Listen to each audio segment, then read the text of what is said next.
Alford, 6-1 Missouri second year with Quin Snyder. And with Snyder's start, you can really, to one man, the force behind them offensively has got to be Kareem Rush. Yeah, the 6'6 sophomore is an outstanding player, and he can score the ball in a variety of ways. He's averaging right now about 20 points a game.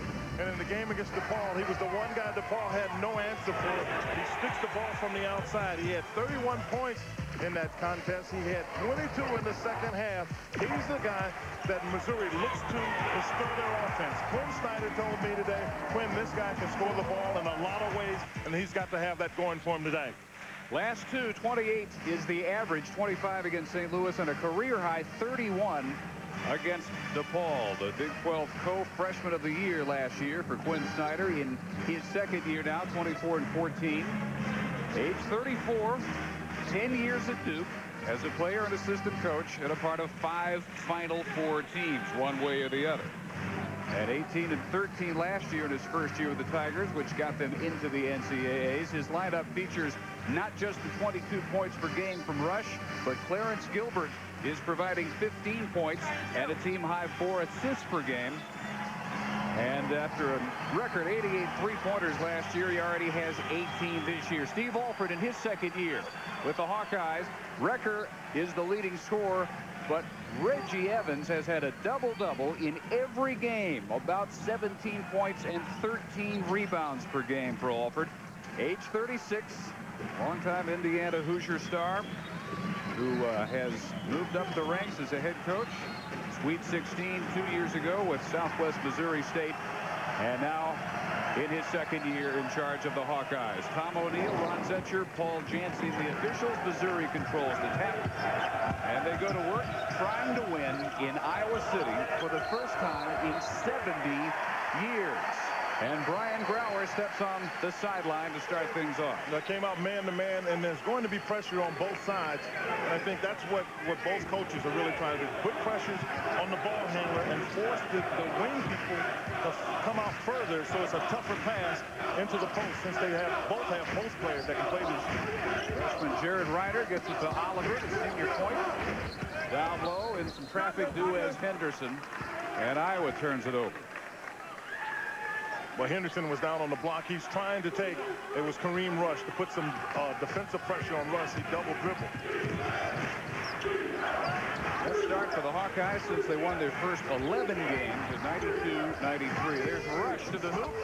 Got a bad carom that time. Had it halfway down, in the first rebound of many probably for Reggie Evans. Ryder was positioned and then rejected by Arthur Johnson, the big freshman out of Detroit. Quickly pulling the trigger, Gilbert. And the rebound again pulled down by Evans. Well, last year with Missouri, that's the way they had to play all the time, was to get it up and shoot it quickly. They can be a little bit more patient. Evans travels. So in a little over a minute, already a total of 3 turnovers between these two. Well, and you've got to protect the basket. You talk about turnovers, but here is just a really good defensive play by Johnson. He's got long arms. He's very comfortable playing down there. He'll put pressure on Ryder. Johnson was 6'9", 270. Ryder 6'11", and a slim 255. With the body type, so Yoye gets inside of Evans. But excellent pass by Grauer to get down below the foul line, so it was an easy slip inside. TJ Soyoye, senior from Lagos, Nigeria. The third possession for Iowa. They turned it over the first 2 times, and they get a foul called inside on Soyoye. First against Missouri. They won the last meeting in Columbia last year, 72-61. Turned it over only 9 times. That'll get you a win. If you score it all, we can get you a W if you only turn over 9 times. You see Kareem Rush keeping an eye on Luke Rechter. Reiner never had full control of that and lost it out of bounds, and they will call Reiner for a bump as well. One of the things with Reiner is because he got his shot blocked the last time, and Steve Alford would tell him this, he rushed this shot, and that's why it didn't get to the rim barely got to the rim. You don't have to rush it. He's got size. Good position. Matchup of senior point guards. Grauer against Oliver. guarded by Henderson. Pulls up in the circle. Yet to find the shot. The offensive rebound comes down to Johnson. Right back up from the foul line, and he's long, and it's tipped over for Recker to save. 2 shots at it, and they can't get it to go down. Maybe a little bit of the early jitters on the part of Rush. Recker to Evans. Didn't expect the pass, but knew what to do once he corralled it. Good penetration by Luke Recker to create the opportunity. Still takes a little getting used to after seeing Recker in the Indiana Crimson and White for 2 years. 1 semester at Arizona last year. Gilbert off the glass. ATM. Saturday night, that's all ATM there. You go into the bank then. There's Gilbert, a strong second to Rush. Missouri scoring at 26 against DePaul, including 6 3-pointers. Snyder looking low for Evans. Great catch. And Brower forces him to give it up on the double down. U.S. Henderson, step back jumper over Rush.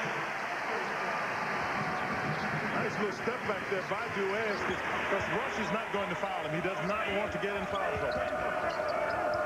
He's looking for his first points. Johnson leans inside of Reiner. Lost the handle, got it back. And double dribble. Very anxious. And Steve Alford has done a good job in getting his guys back down to help. But right now, just a little bit too anxious on the part of Johnson.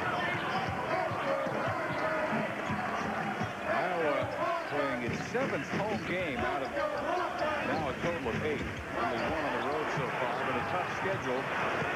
And a drive after the steal for the easy basket by Soyoye. TJ did a good job overplaying. I was surprised nobody from Iowa, given the guards didn't get back. But that's one of the things Missouri thinks they can take advantage of. Every now and then, Oliver gets too far on the baseline. This will still belong to the Hawkeyes out off Soyoye. 6-4 Missouri just underway in frigid Iowa City.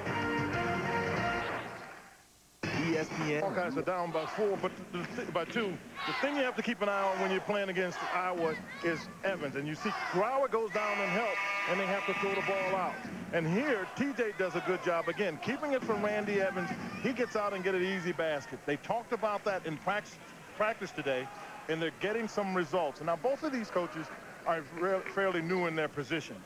They're not fairly new. They're new in their positions. So sometimes they don't get their point across effectively because they just don't know their guys. Both of them have been with their guys now a couple of years and have to feel a lot stronger about the ability to communicate to their respective teams. That time, TJ got a block. Freshman Sean Sonderleiter had just checked in. Looked like somebody forgot to guard him. Solid D that time. And Luke Recker, who came over and told you and I in the conversation, I said, how are you doing? He said, I'm doing fine. He said, I'm even guarding people now. You'll see. And that time he did a very good job on Kareem Rush. Rush with the offensive foul. Still yet to score. He's missed his 2 shots.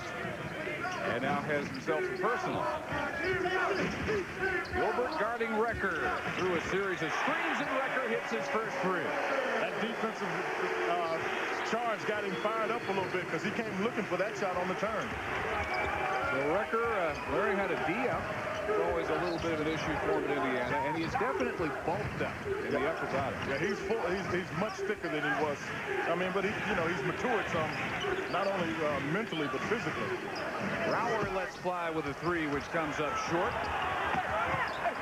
And Sonderleiter gets a timeout called just before Brian Brower lands on him. So on the strength of the Recker 3-pointer, Iowa by 1. You know the Fight Club, right? Evans from Coffeyville Community College, where he was a JUCO All-America, and Ryan Hogan, a part of Kentucky's '98 national champion. You know, that was one of the things that I think that Steve Alford had to deal with. The fact that he didn't have, the kind of players that he liked. When you change coaches, one coach's style may not necessarily fit the others, and Steve Alford had to make that change. And Luke Recker, I think, was just a great find for him. Luke wanted to come here because he said his father's in Washington, Iowa, and this was close enough to him under all the circumstances. Oliver just missing the three. Brower replaced by freshman Wesley Stokes, 5'10" out of Long Beach, California. And Gilbert has a three. Well, Gilbert can make threes. I mean, he's third in all-time career in terms of threes, so he can get that going. Oliver blows past Stokes and will shoot for a three-point play.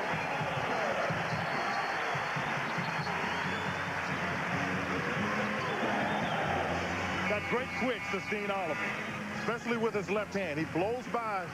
You see coming over at the top, Stokes just taps him on the head. He's got to remember, Stokes is left-handed. I don't know how he can forget that Dean Oliver is left-handed. And he's a very left-handed dominated player. He doesn't beat you very much to the right. He spins back that way. So defensively, you've got to stay aware of that. No friendly bounce, but Evans is there for the offensive rebound, and he's fouled, and he's upset that he won't get a chance at the three-point play.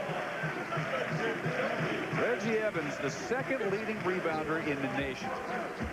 13.1 boards, and about 6 of them, just like the one he grabbed right there on the offensive glass. He's got a nose for it. Usually guys see it on the offensive glass. They know that they don't score well away from the basket, so they go get it. Because that gives them a chance to get an easy putback. And listening to the staff from Missouri today, that's what they want to do with Evans. Force him to take shots from the outside. You can't let him go to get the rebound and put it back in. He was Big Ten Player of the Week 2 weeks ago. Record got the honor last week. Evans 1 of 2 for a 1-point margin for Iowa, and they'll call this bump way outside on Oliver. Tries to block the path of Stokes. Well, they've talked about cleaning the game up, and the one place that you can see whether or not it gets clean is out front, and there's contact made there. In the vernacular of my colleague,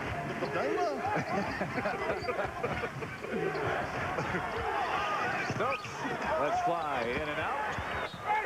And that one touched last by Glenn Worley, another the Iowa freshman who's just come on.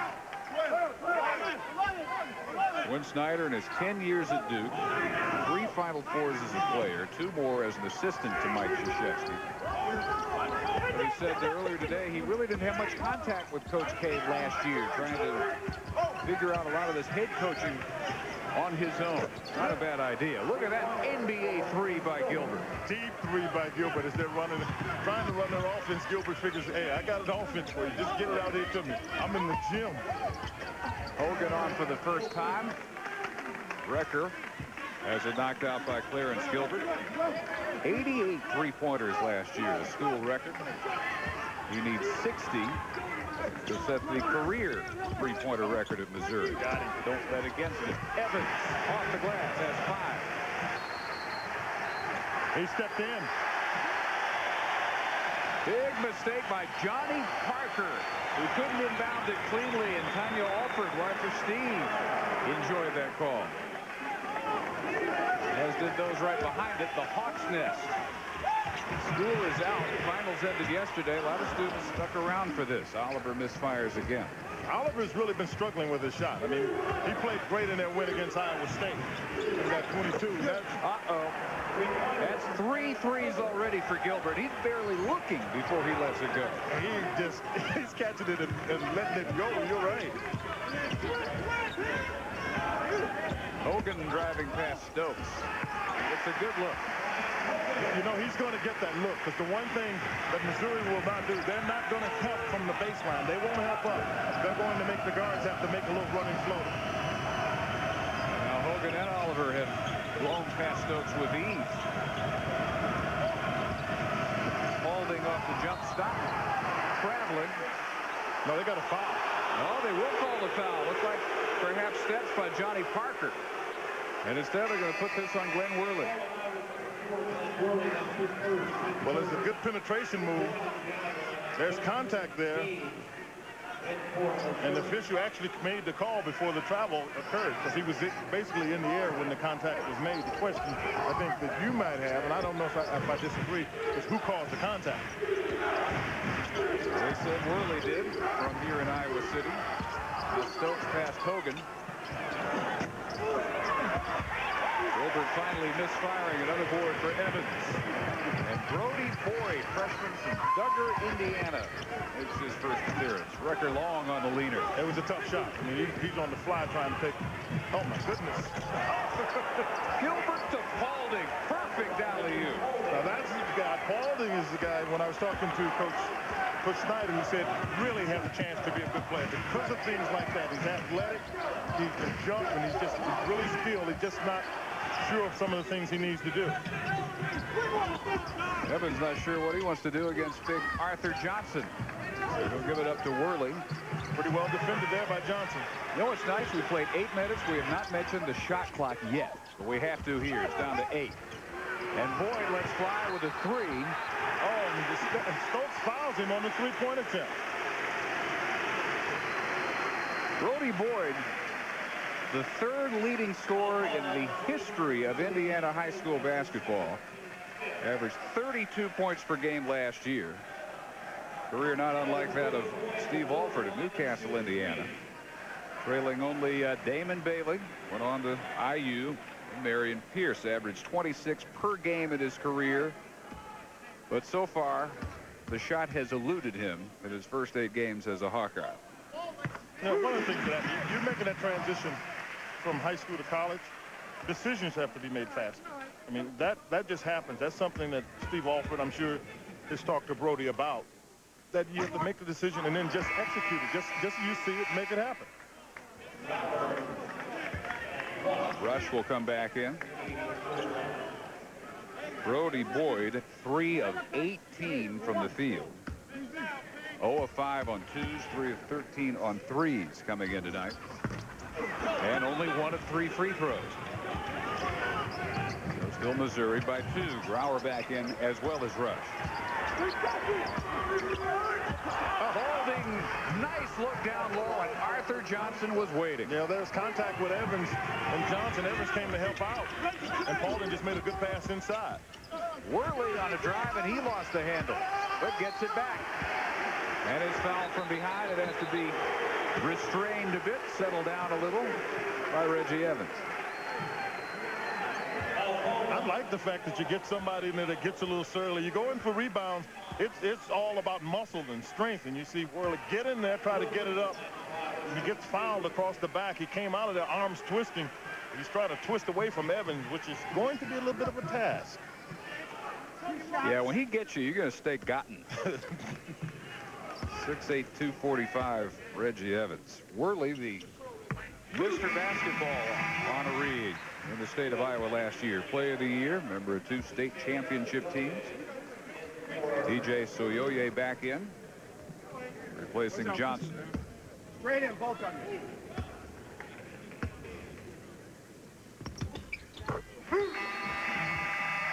Worley makes it 19-17. With 11 and a half to go, a sizzling offensive start in Iowa City. From start, We'll play host to the Tulsa Golden Hurricane coming up next, 9 Eastern.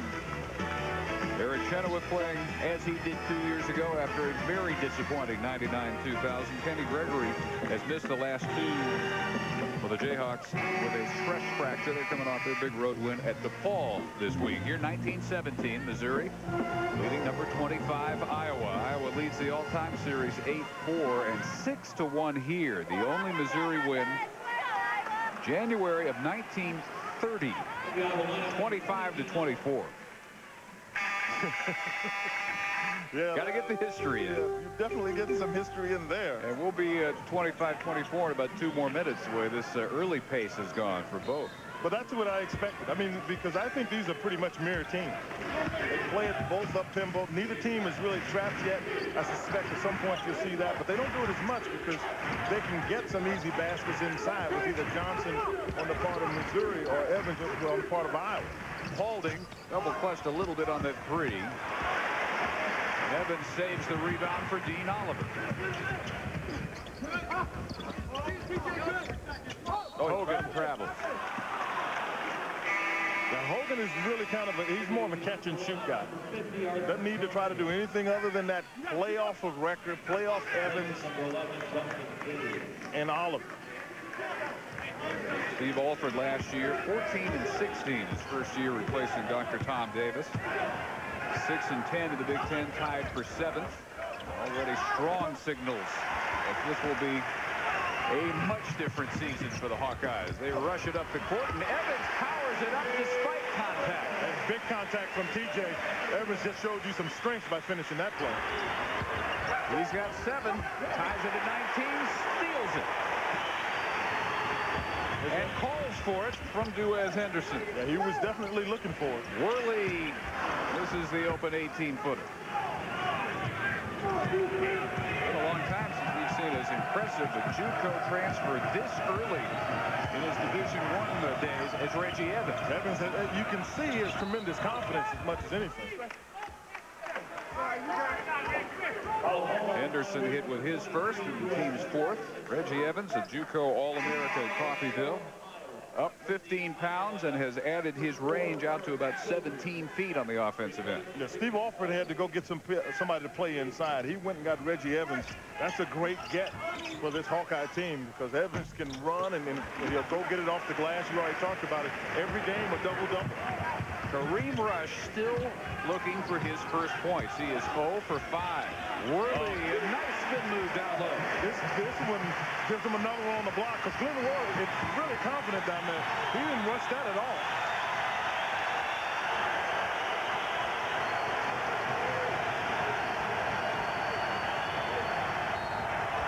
Rush, just as he was about to be stripped on the double team by Oliver, bailed out by the whistle.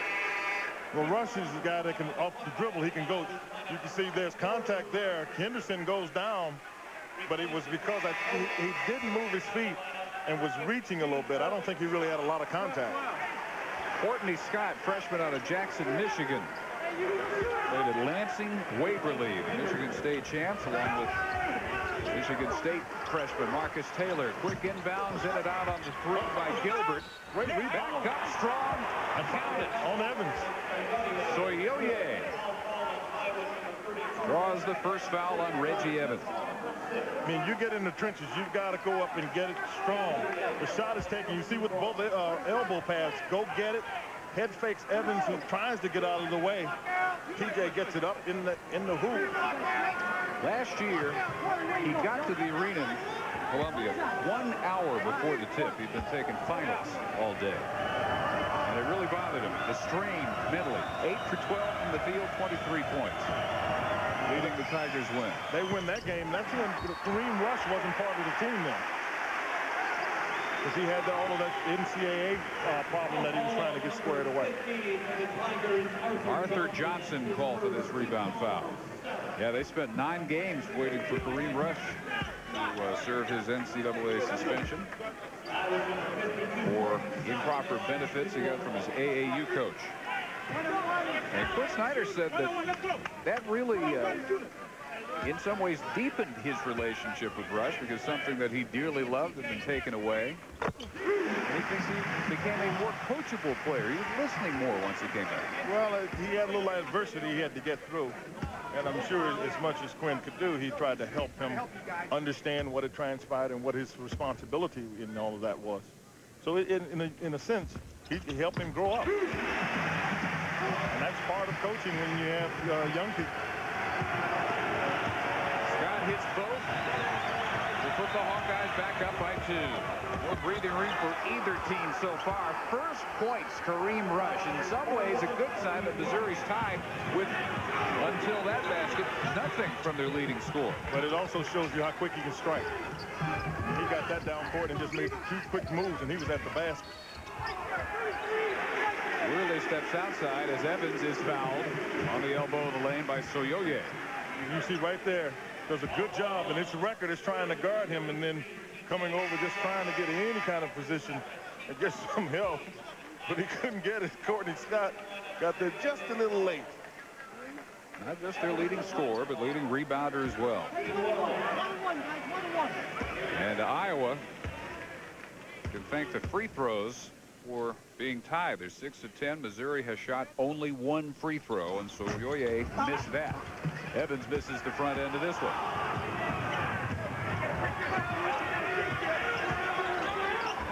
Rush trying to make up for some lost time with a three. He's starting to feel that groove, that's for sure. He's a 50% three-point shooter. Johnson, the steal, the feed ahead to Gilbert. Now this has been off the defense. They've gotten a couple of these in transition because Iowa tries to get it in the post, and there's been great anticipation on the part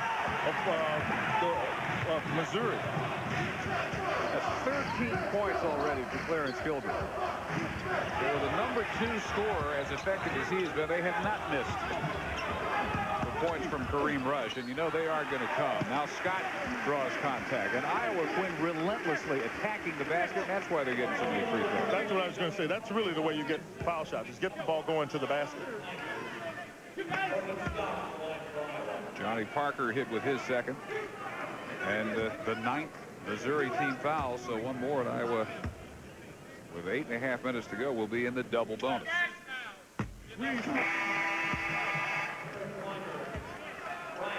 Jared Reiner back in with Ryan Hogan, Worley, and Evans.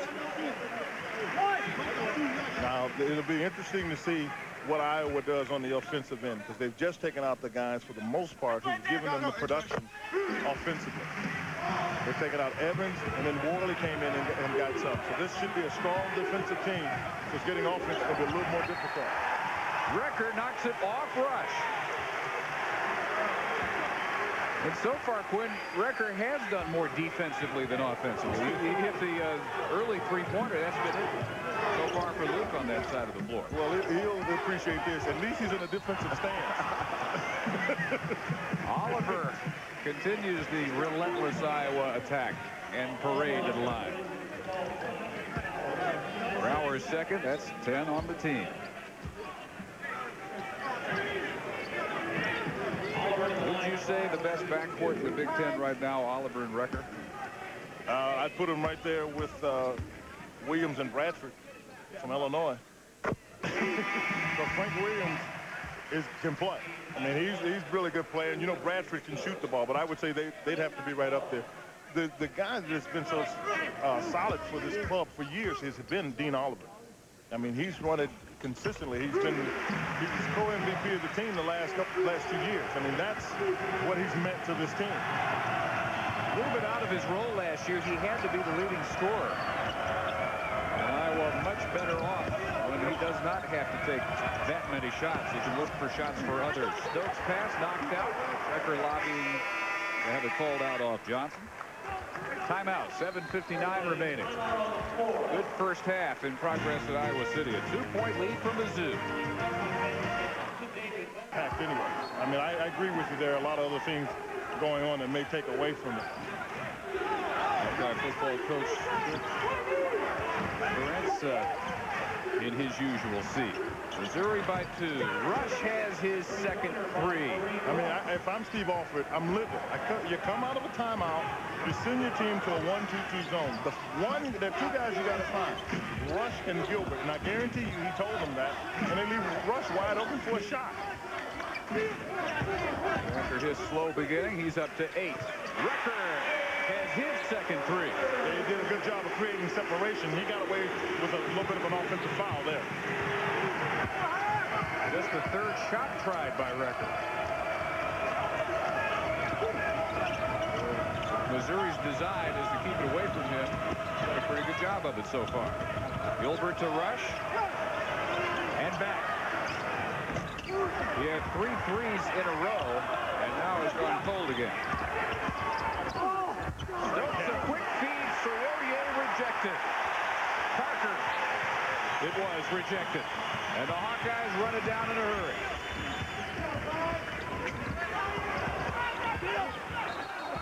Stokes and Parker hounding Oliver into a turnover. You got to take care of the ball better than that. But here's Luke Recker.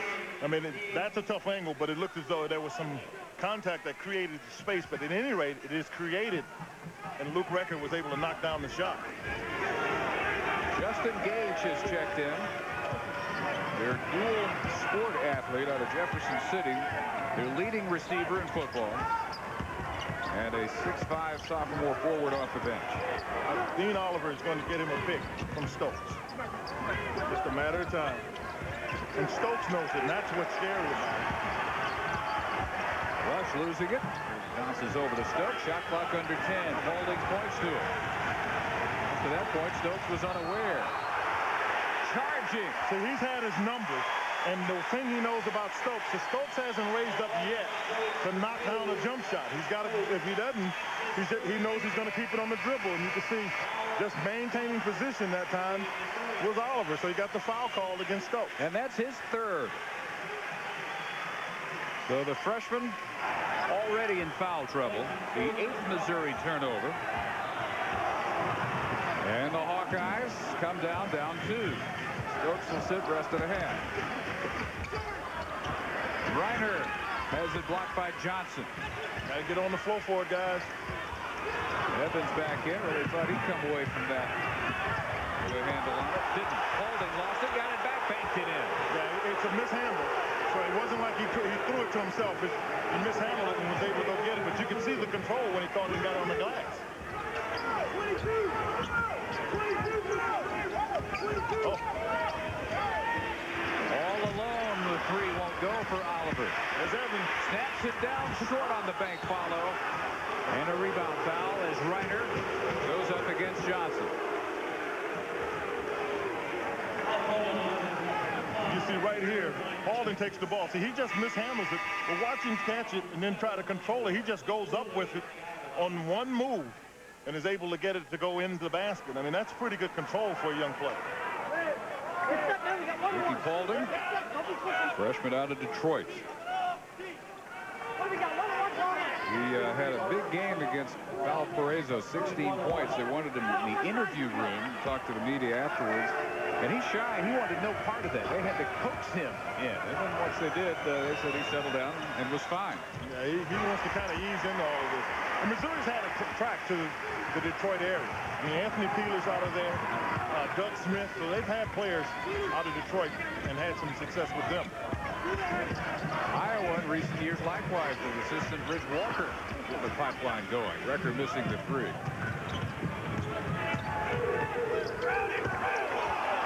Wilbur placed the shot from the feet. Brower back in.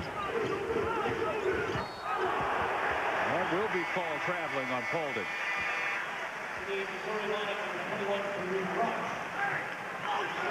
You know, for Steve Alford, the thing that may very well determine this game is maybe Dean Oliver. Because Brower is having a tough time with Dean Oliver, and Dean Oliver knows he can take him and knows that Brower can't take him off the dribble. So in that case, they'll force Gilbert to have to play a little bit more of the point guard position. He's now gone into like a 2-3 zone. Hawkeyes again look low. Evans is there, and will that be goaltending and a foul?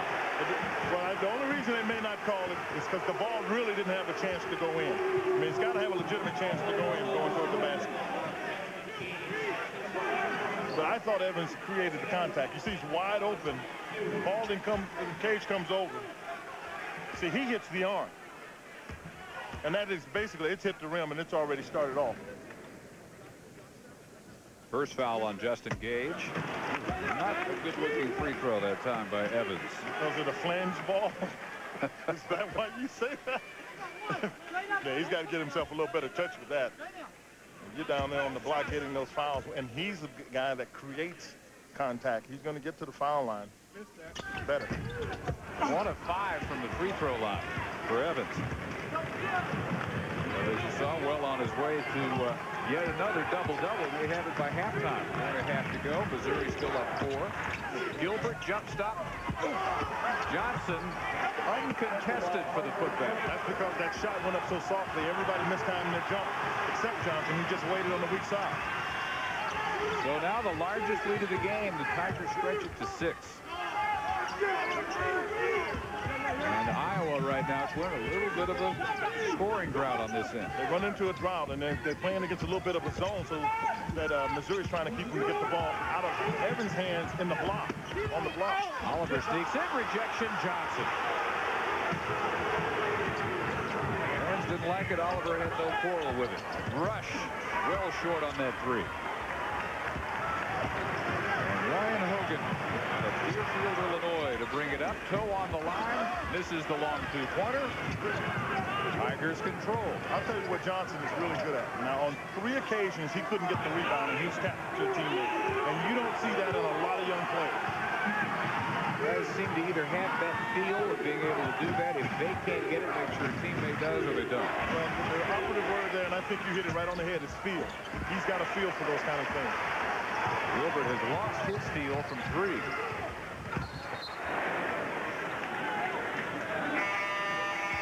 And a timeout with 3:10 remaining. Iowa's gone cold. They've missed their last 7 shots and trail by 6. It's very moving. But I tell you, you're talking about the lineup. I mean, that's a strong lineup. For the top 14 in the country. The top 10 will go head-to-head. Michigan State will stay, presumably, number 2 after barely surviving Kentucky by 1 today at East Lansing. Ryan Hogan, the former Kentucky Wildcat, on the dribble. Iowa's going to turn it over again, and their drought continues. Well, Hogan is dribbling the ball, which is not his strong suit. And Evans had position in the paint, and he chose to stay there and got the 3-second call. You see 5 minutes without a field goal. 7 misses during that time. Paulding finds Gage. They've got, when Kareem Rush and Paulding are handling the ball, you're not going to see that much quickness and size very often. These guys are both 6'5", 6'6", and can change directions and can find people. Justin Gage on the line, the leading receiver for Larry Smith's, as it turned out, last Tiger football team. 44 catches, 4 for touchdowns, but he was always going to be a 2-sport athlete at Missouri, and he came in part because Larry Smith said he could play basketball, no problem. Courtney Scott back in, replacing Glenn Worley, who just got hit with his 2nd foul. Not many trips to the line this half for Mizzou, or else their lead would be quite a bit larger than it is. Came at a great offensive pace for the first 10 minutes or so. See, here's what's underrated, though. Missouri's a good defensive team. Evans almost got it, even hanging on the iron, and then Scott with the offensive board is fouled. See, I talked about it earlier. We were talking. Missouri has forced Iowa very much out of their offensive sets, and they haven't been able to get it to Evans where he can do what he needs. And you'll see right here, Hogan gets the ball inside. Luka tries to take it up. Evans mistimes it. Had he not held on to the rim, it might have gone in. And then Scott gets it and gets fouled. Well, Scott by himself has outscored the Tigers from the line. That miss notwithstanding. It's 3 out of 5. Johnson back in. He had to get a breather during that last time out. He really did. I mean, the previous time up and down the court, he was huffing and puffing. After he had tapped the ball out, he had no chance to get into play. So the timeout came at a great time for him. A 300-pounder when he reported for fall workouts, and he's dropped about 40. Air ball rush. Paulding got it out of bounds.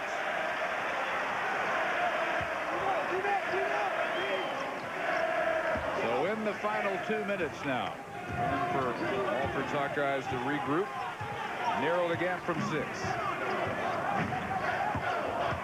Undefeated Iowa, 7-0.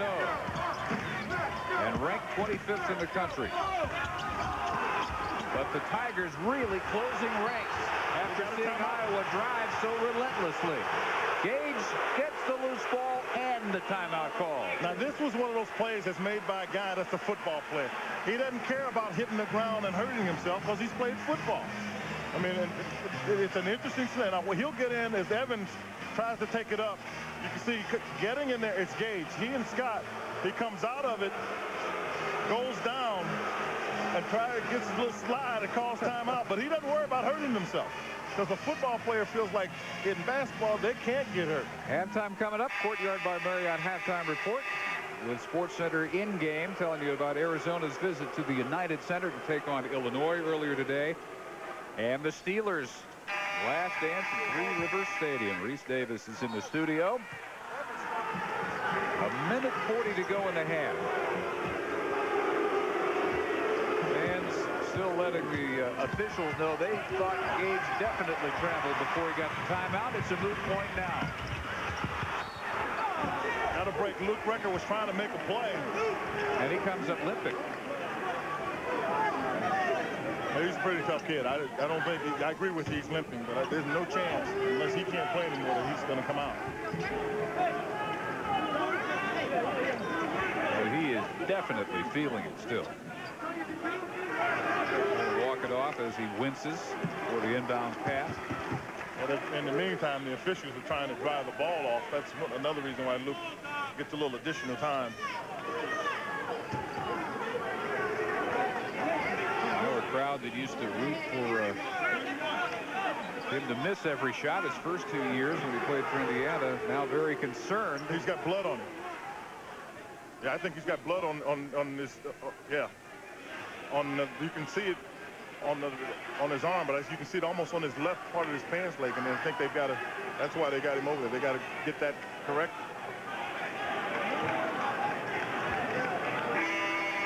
They not only need to get him back in, they need to get him some shots. Been covered up pretty well. He has 2 3-pointers, and Brody Boyd will check in. Iowa has missed its last 10 attempts. Missouri has missed its last 4.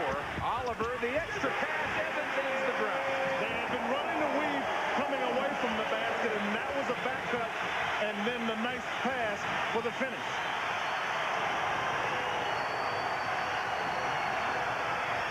And the Hawkeye crowd had waited for anything to get them up off their feet. The basket did it. But the Tigers end up with another offensive rebound and extend the possession as we get inside the final minute and a half. This match here, Boyd at 5'11" against Rush at 6'6". Holding goes baseline, a wild miss. Oh, bad decision there. Hogan had nowhere to go. He almost caught that one running out of bounds. Difference is 7 seconds. This is a senior here. Oliver's a senior, backs it up a little bit to try to get him, make sure they're in something. Holding gambled. Hogan tried to make him pay. Up strong. Wanted a whistle, didn't get it. Oh, Evans did. Count it.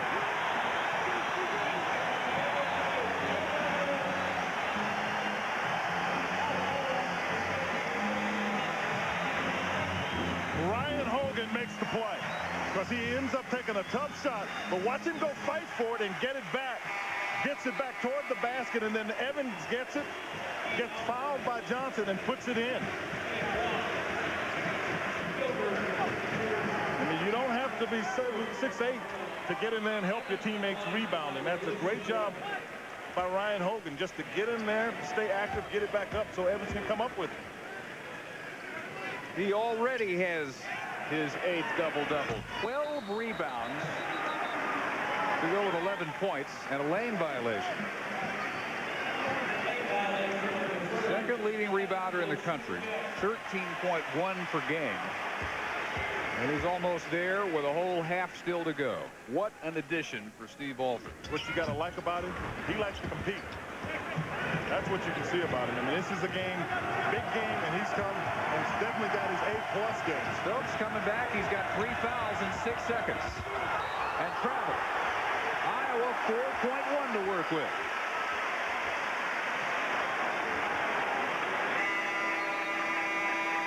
And Luke Recker will return. Snyder sees that, gets Gage back in for Stokes.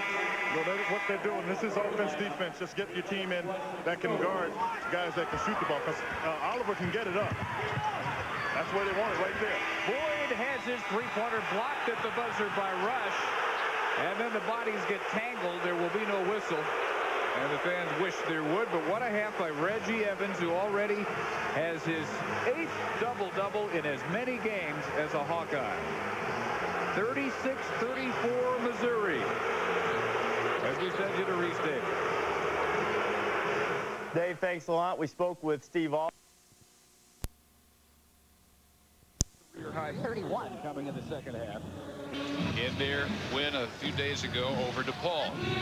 But I'll tell you what, I'm Steve Alford. I got to look at my club.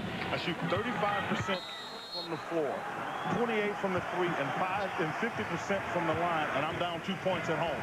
I got to like my chances here. Evans gives it up to Jared Reiner, and the freshman from Tripp, South Dakota, gets his first points. That makes it 7 straight for the Hawkeyes going back to the end of the first half, and they pulled even. Rush was a slow starter. He's 3 of 9 for 8 points. 2 threes. Good up fake, but Soyoye stripped by Evans, picked up by Luke Recker. He likes to pull up in transition there. Ryan Brower knew it and took it away from him. Oliver passed Gilbert. A tough shot because he shoots it over TJ. But defensively now, Missouri's going to have to bear down because you see the crowd is in it. You got to find a way to get this crowd back out of the game because here they really energized their team. Iowa had a stretch of 10 straight missed shots. They now have a streak on of 9 unanswered points. With Arthur Johnson, that looked clean to Jared Reiner. It's going to be his 3rd. In the first half, Missouri outshot the Hawkeyes 44% to 35%. Iowa making it up by getting to the line 20 times, making 10. Again, only 1 of 6 by Evans, the biggest problem. But another big storyline I thought in the first half was the ability of Missouri to close ranks underneath after Recker and Oliver especially were able to drive basically at will in the first 8 or 9 minutes. Well, their whole game plan was to be able to keep those 2 guys out of the paint because Evans is down there and they don't need him to get the ball as Johnson misses both of his foul shots. So they really helped, I thought, very well down there.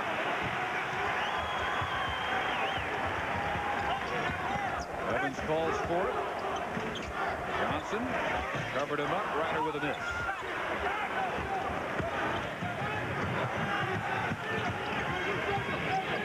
Senior Brian Brower. Here's one I'm trying to get to Johnson. That's my guy down on the inside. I'd be looking to get Kareem and Johnson on the same side. And I can use Gilbert because Gilbert can make shots. So far, they've gotten into nothing, and it's 15 seconds on the shot clock. Soyoye goes to the fall away, and he hits it over Reiner. Nice control over Reiner there. But you can see my point. They were going to go inside. They got to. Good man to go inside, too. TJ Soyoye, the strongest player in the history of the Tiger basketball program. A 400-pound bench press. Shot. Record. Don't miss too many like that. He had a wide open look. His defender fell down. Gilbert 13 points, 5 of 12 from the field. Brower misses the 3. And the strength coming in handy for Soyoye. You're right. He took that from Johnson, and Johnson felt that pressure and just let it go. They also claim that he has run an electronically timed 40-yard dash in 4.32. I'm struggling with that part. Yeah. But TJ's coming with it here in the second half. Nice little jump off the glass there. If he's a 4.3 40 man, he can run pretty much stride for stride with anybody in the NFL today. Give Darryl Green a little bit of run for his money. His strides would be longer than just about anybody in the NFL. He's 6'9". That's lost out of bounds. Back over to Mizzou. TJ has come out and he's been very active for the Tigers. He gets himself in position because he's going to continue to work.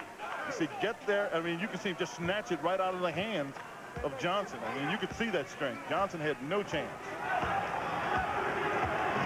JUCO All-America at Meridian Community College in Mississippi.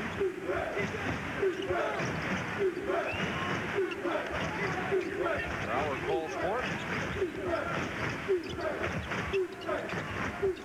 Gilbert. Good solid man-to-man here. Soyoye. This is it from the high post, and Duez Henderson pulls it down. Iowa in the early going had an effective transition game going. Oliver hits the pull-up. See, I like that shot.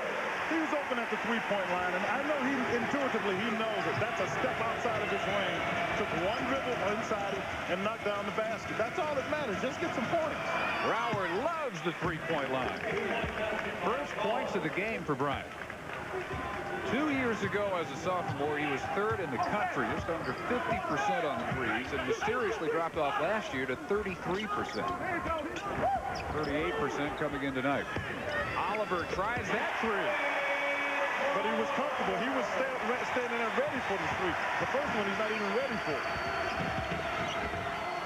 Gilbert, some hang time for Clarence Gilbert, his first points of the half. This is a little bit more like what we saw. Up and down, gets in and still taking good shots. The first half started with a very entertaining first 10 minutes or so. Evans has it stripped by Soyoye. Bauer pushing ahead to Gilbert.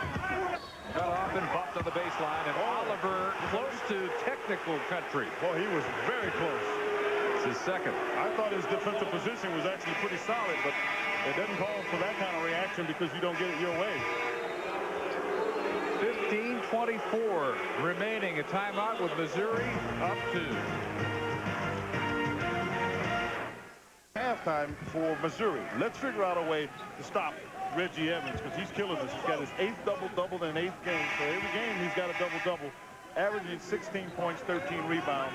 You do have to find a way to neutralize him. And the only way to really do it is get 2 people after him, at least. This year's Tigers have Soyoye and Johnson plenty big to handle the job. 6'9", 240, 6'9", 270, respectively. Came out in the 2-3 zone, out of the baseline, out of bounds. Rush lets fly with the 3. Gilbert has it ripped away by Glenn Worley, who's just come in. And Worley barely got off the ground to get that one. Also just in, Courtney Scott blocked from behind by Gilbert. Clarence Gilbert not just gunning tonight, playing some defense as well. And a rebound for Worley. Father Glenn Sr., an ex-Hawkeye, although Glenn Jr. says that was not a factor in coming here. He says he would have gone wherever Steve Alford happened to be coaching. Luckily for him, he was right here in his hometown of Iowa City. Steve Alford has managed to get a lot of players. I mean, Luke Recker basically was the same way. His dad happened to be, and that really helped. But he's always wanted to play for Steve Alford. And finally this year, after the transfer year, gets his chance. Worley missing the 3. Both teams going a little cold here. Last year, Missouri set a Big 12 record with 288 three-pointers. They took 117 more than any other Big 12 team. They didn't have a choice.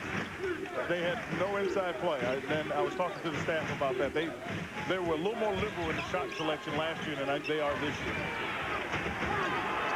This year, unlike last, several good inside options. Shot clock down to 4. Another 3. Rush has his 3rd. I don't know, and I see Steve Alford looking at World. I don't know how you can leave Kareem Rush if the ball goes away. Because if he catches it, he's in his range. They're 7th out of 16. They're shooting a little more than a 1/3 of their shots tonight from beyond the arc. Scott powers it up inside and wishes he had a 3-point try to show for it. He was bumped by T.J. Soyoye. That's his 3rd. When we're talking about Rush, and you got to know where Kareem Rush is. He's there, and the ball comes out. Worley, he's got to get there quicker. He just has to.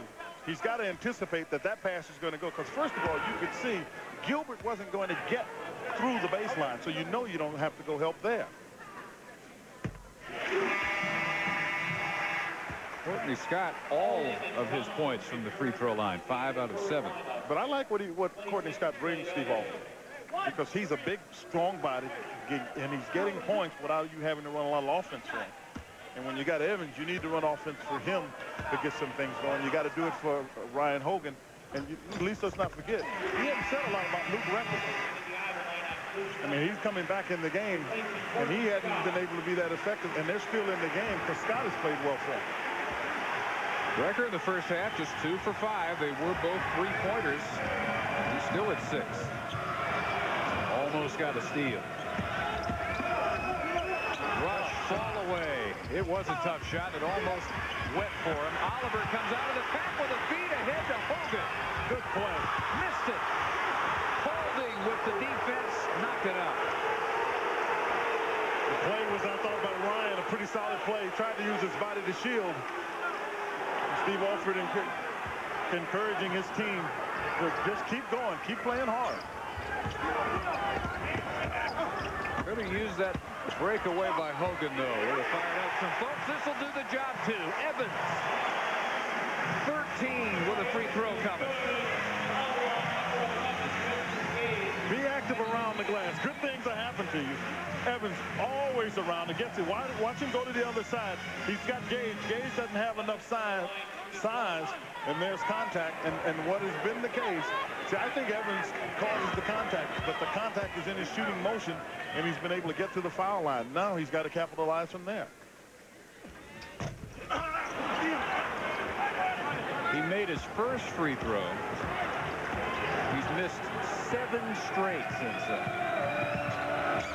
So getting to the line, not the blessing that it should be for Reggie Evans. This will be a Hawkeye foul. You know, Luke Record, you may be right. Lucas Record is come back on the floor. He's still trying to limber up that foot. And he's got a tough handle. If he's trying to handle Kareem Rush, that's a tough defensive handle for him. Record just hit with his first foul. Oliver with that knack of coming out of the pack with the ball. Worley spins. Nice touch off the glass. Oh, I'm telling you, people like Worley. Coming back. Holding. Out of control charges.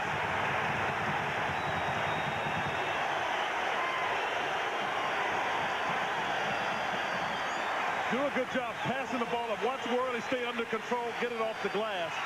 And he comes back on the other end. He gets there, and the official felt Worley had the position. They call offensive foul, so Worley's helping on both sides. And this is the Hawkeye call.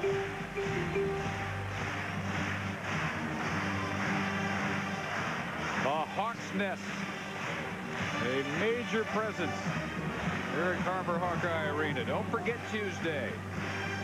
The annual doubleheader in the Meadowlands, the Jimmy V Classic. 2 of the top 14 to tip it off at 7 Eastern. Tennessee, Virginia off to its best start in 8 years. And then 2 of the top 10 in the nightcap. Michigan State and Seton Hall. The only loss in overtime at number 5 to Illinois. You get a chance to see prize freshman Eddie Griffin, who has been leading the nation in rebounding. Just ahead of Reggie Evans. Dallenberg, hey, Seton Hall has done a good job. I mean, we're looking at Quin Snyder, who was part of Mike Krzyzewski's staff down at Duke. Tommy Amaker has done an outstanding job at Seton Hall, getting players and putting them in positions to do some good things. They were teammates in the late 80s at Duke. Really misfiring there. And Wesley Stokes now running with the Zoo offense in for Growler. Early with a tough assignment here against Big Arthur Johnson. Paulding drops it off for him, and he blows the layup, but it's tipped up and in. Got back up. They decided to give that tip to Rush. I thought Kareem Rush had gotten it as well. 13 now for Kareem. Leading scorer in the Big 12 coming in. Hogan in traffic. Got it.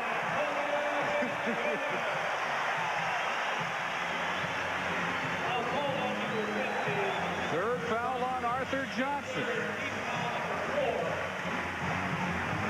First of all, Evans gets it, does a good job. He gets it to Hogan. Johnson comes over late, as does Rush. Neither of them get there in time.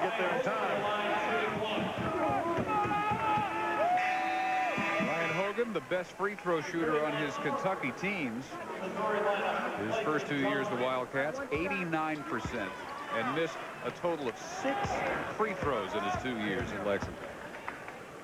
You know, some guys can dribble it right at the foul line, and you know they can make them.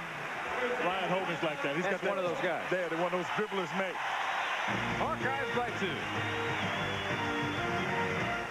2. He'd go out of the game. I'm still thinking that he is sore on his ankle or his foot. because he's not been as effective on the offensive end at all. They've got him matched with the explosive Ricky Paulding. Gilbert may be back in business. He had that streak of 3 threes in a row midway in the first half, and his first 3 since then gets him up to 18 points. Tigers' second leading scorer at 15 per game. Worley tries to thread that through Parker to Evans, who's fouled.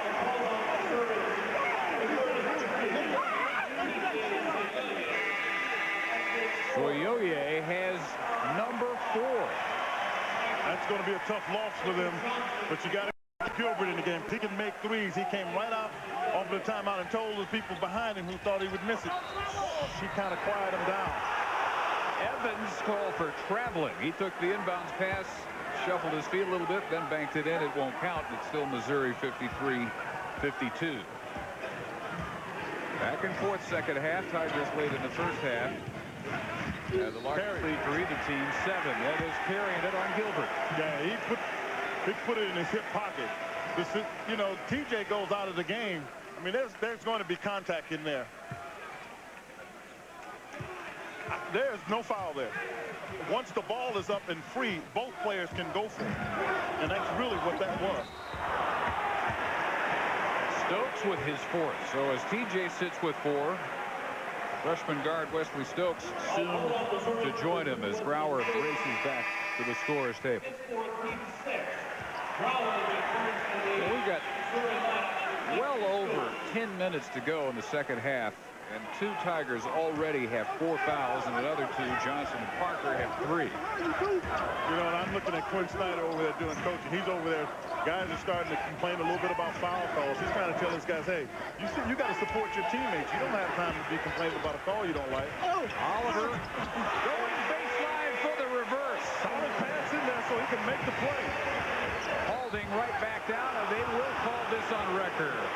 Blocking foul. He didn't quite get set in time. And he's slow getting up. He may have taken a knee here. I think you're right about him hurting. Watch Evans.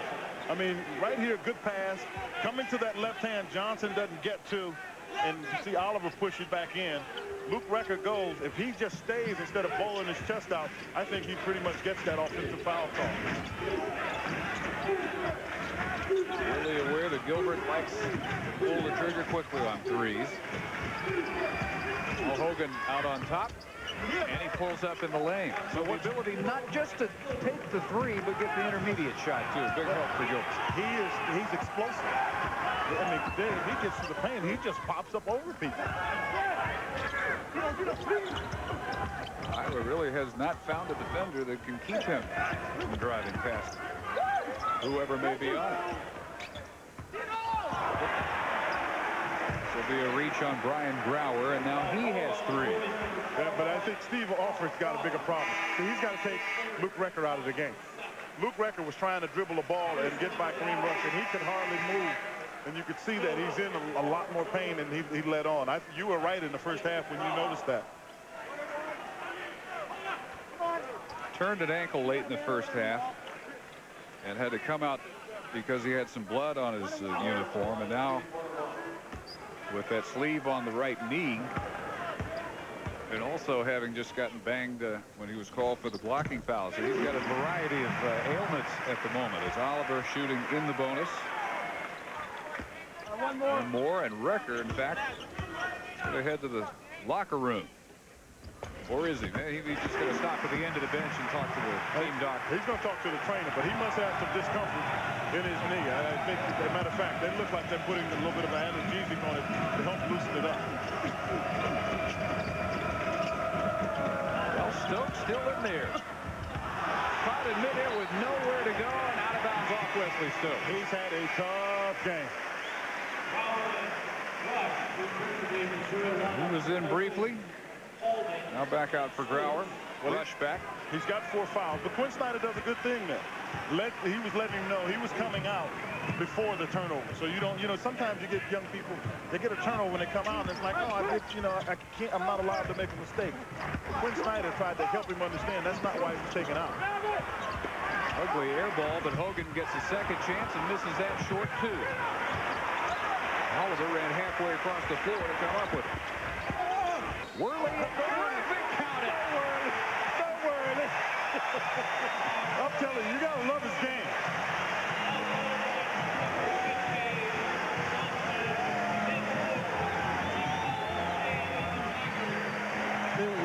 This young man he makes a play here.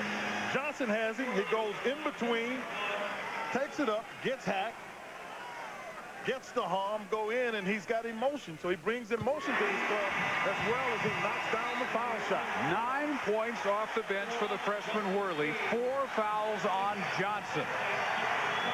So he takes their best offensive scorer in the post out, and he brings 9 points, averaging under 7 himself. Worley's been huge for this club.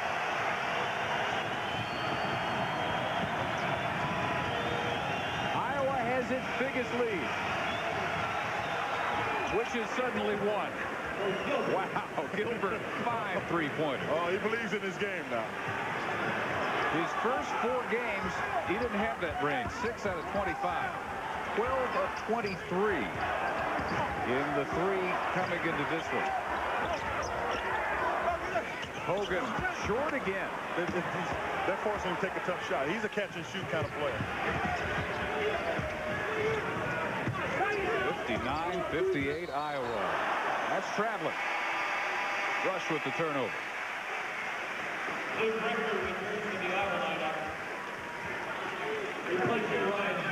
Well, the idea to get this series restarted by Norm Stewart and Tom Davis was a good one. No, I think it was great.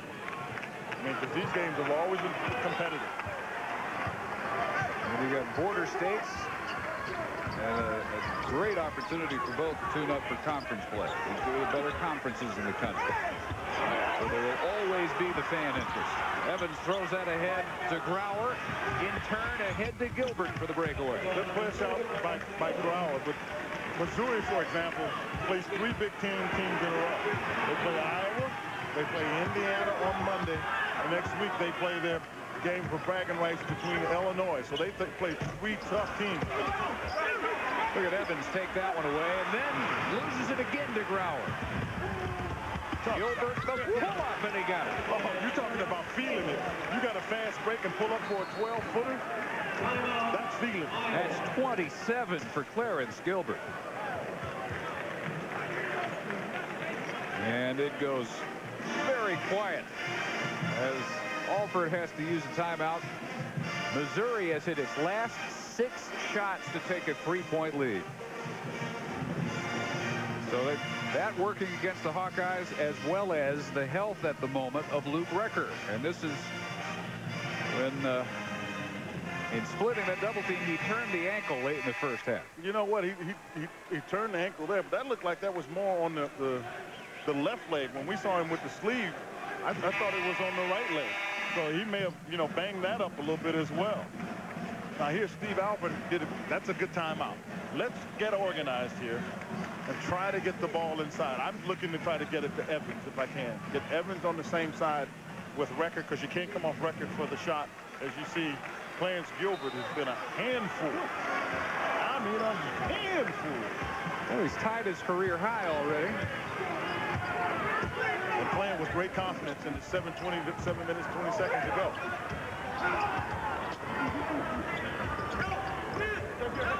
Hawkeyes to get something from Recker and Evans. Recker wincing again as he draws this bit of contact. He obviously wants to play badly in this game because they've given the ball to Evans, and Recker got a little head and shoulder fake and gets to the foul line. Johnny Parker with 4. So you got Soyoye, Johnson, Parker, and Stokes from Missouri, all with 4. First trip to the line for Luke Recker, 86% for the year. First point of the half.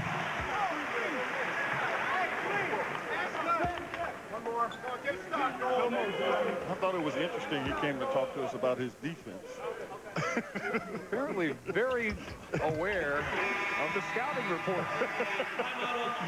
An accurate one, I might say, even though he's made a good effort at it, with the exception of his injury. 2 free throws to make it a 1-point Missouri lead. 0. comes back with Soyoye. But this is why you play games of this magnitude, of this kind of quality. So you can find out how your team responds with some adversity. You know, you've got your leading scorer, if you will, sitting down, the second leading scorer sitting down.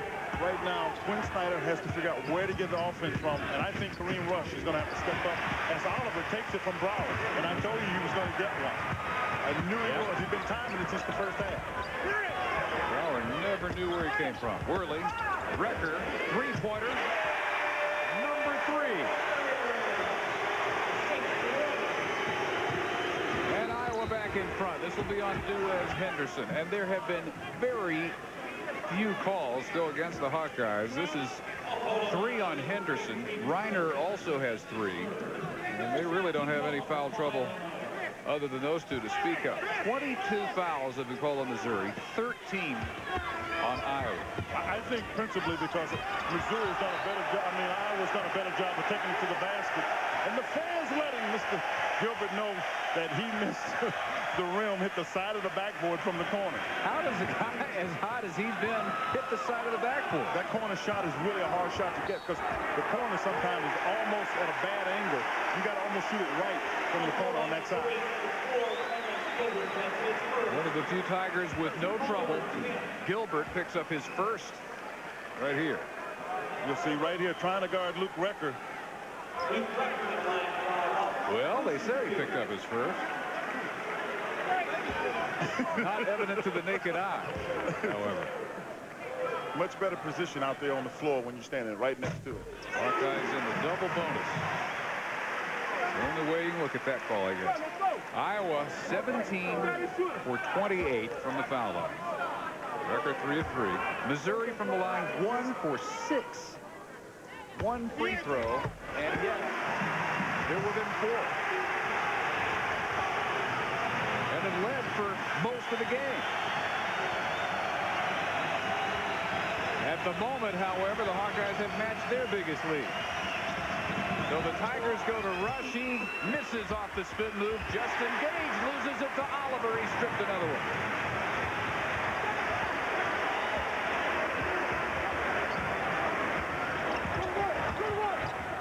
Knocked out by Gilbert.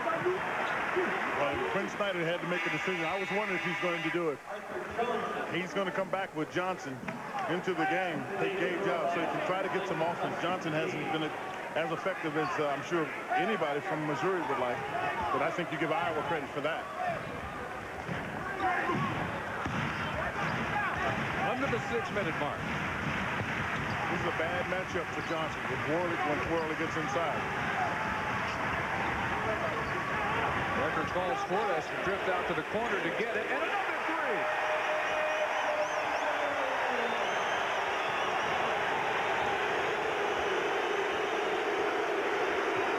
Iowa trailed by 7 late in the first half. They now lead by 7.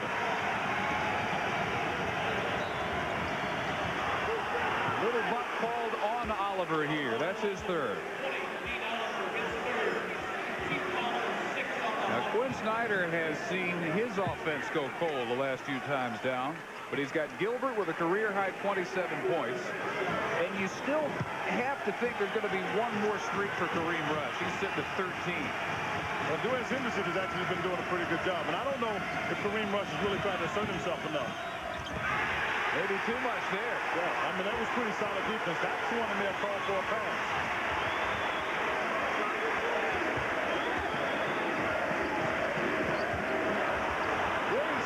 Here by Rush. Oh, Gilbert, how confident is that? Rush gets the follow. And a quick timeout. 30-second timeout charge to Missouri. Rush makes it 69-64 right at the 5-minute mark. We've got the Las Vegas Showdown coming up later tonight on the ESPN 2. Oregon Auburn, 9:30 Eastern, 6:30 Pacific. Best start for the Ducks in 26 years. They're 6-0. Auburn 3-0 since the season-ending knee injury to their leading scorer, Mac McGadney. On ESPN at midnight, number 18 Cincinnati and UNLV. Cincinnati tries to Rebound after their loss to Xavier, led by Kenny Satterfield. UNLV now under newly appointed head coach Max Good. No more Billy Bayno in charge for the Rebels. Yeah, but the Rebels have a pretty good player. Casper Skambala is a good player for them, so they've got something going for them on the inside. And having watched that Cincinnati Xavier game, that was one of the things that Bob Huggins complained about. He didn't feel he got enough good inside play from Donald Little or anybody else in the paint. So to be anxious to see how that comes out in a nice contest. Worley takes his eye off it for 1 second, and Arthur Johnson strips him. He was trying to find Recker. All of a sudden, there's no ball. Got a little distracted. He did exactly what I was going to say. You got to try to take Recker off the dribble. If his leg is bothering, find out. This will be 4 on Henderson. And 7 on the team. You know, I'd say there's been some patient officiating here. On 2 occasions, there's been what some people would term, you know, unsportsmanlike behavior. Reaction after a foul call, really overtly. And because of the emotion, the officials have tried to just back out of that one. And I think that's pretty good. I think a warning probably is warranted after that. But I think that's pretty good given the emotion in the game. Recker thought that he was coming out. Instead, it has to be Henderson with his 4th person. And just the 2nd made free throw of the night by Mizzou. Now, right here, Duez Henderson fouled. Now, he jumps up and has that kind of reaction, and he's pleading. But that's not the kind of way you want to handle what the call is. The call is you foul, you got to take it. Dean Oliver did just about the same thing earlier. And they let it slide. Ricky Paulding in. Johnson out. Tigers have cut the lead to 3. This is Quin Snyder trying to spare Johnson a little bit, but he's trying not to let him get that 5th foul. Recker taking it off the dribble. Pull up on the baseline, over rush. Somebody with a bad wheel is turning pretty good right about now. Well, you look up, Recker has 12 points this half and 18 for the game. Rush right back with a 3, his 4th. And he has 18. So that duel, as it's turned out, not disappointing in the least. It may yet decide this game. Worley. He walked. 3:46 to go, and it may come down to who has the last shot, Recker or Rush. They're both hot at the moment.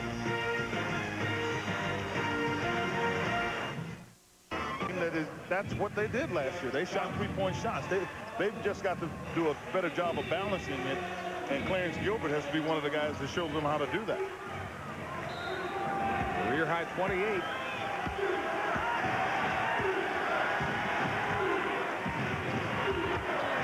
Gilbert now actually at 29.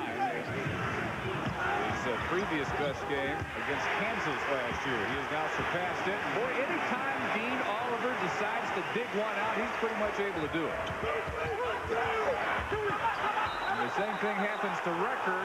Timeout after the steal, called by Gilbert. Gilbert makes a great effort to come back and get that one in. The concern was whether or not he was inbounds on the ground when he called the timeout, because you can't be in the air and call a timeout in there. You have to be inbound. Now you see right here, Rush is guarding Recker, and he turns, and Gilbert blindsides, comes and gets it, has a foot.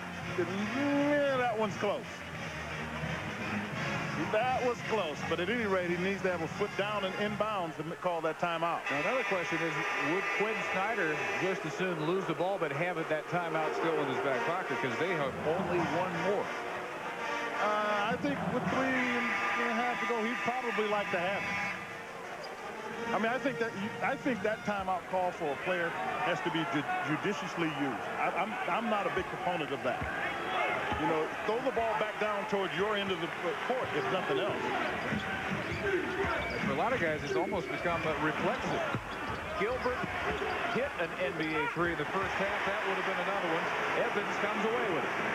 Yeah, TJ had it, and he moved it away from the hands of Dean Oliver, put it back up, and Johnson got it, and we may have a problem with the 35-second clock because it hasn't moved at all. Yeah, that's a definite problem. Just thought I'd kind of mention that. They've had it for about 5 seconds. They came across court. I think you got to say there's anywhere from 4 to 5 seconds haven't gone off the clock. They were taking 5 off. So they've got that fixed. And we get down to the 3-minute mark. Iowa with a 2-point lead. Close throughout. 16 lead changes. Both teams have led by no more than 7. Quiet second half for Reggie Evans, who dominated the first. He throws it away.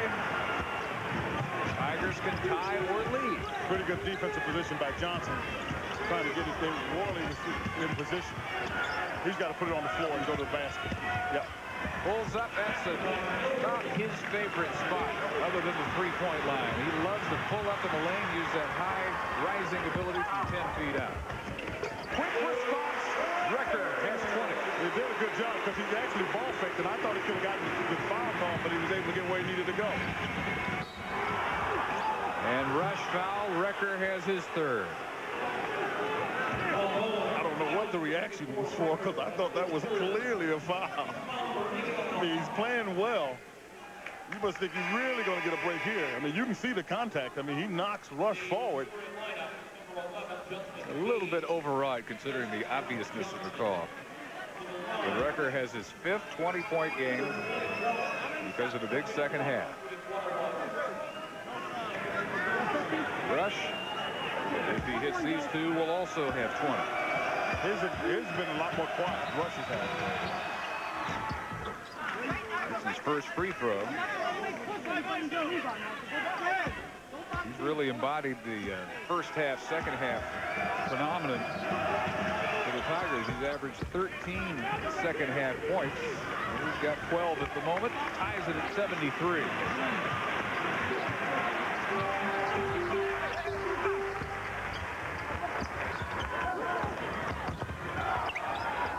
Recker now guarded by Gilbert.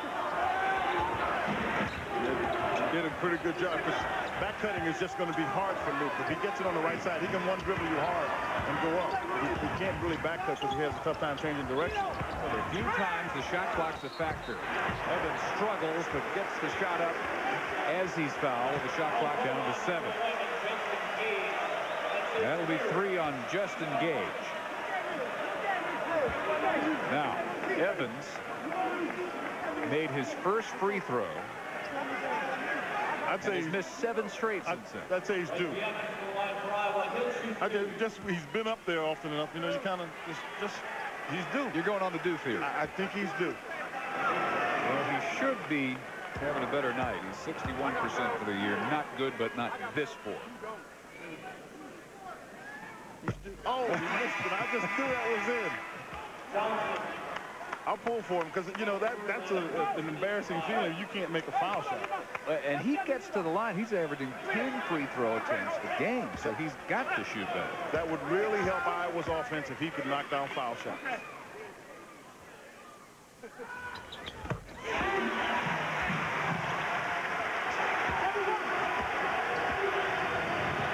14 points for Evans, 1-point lead.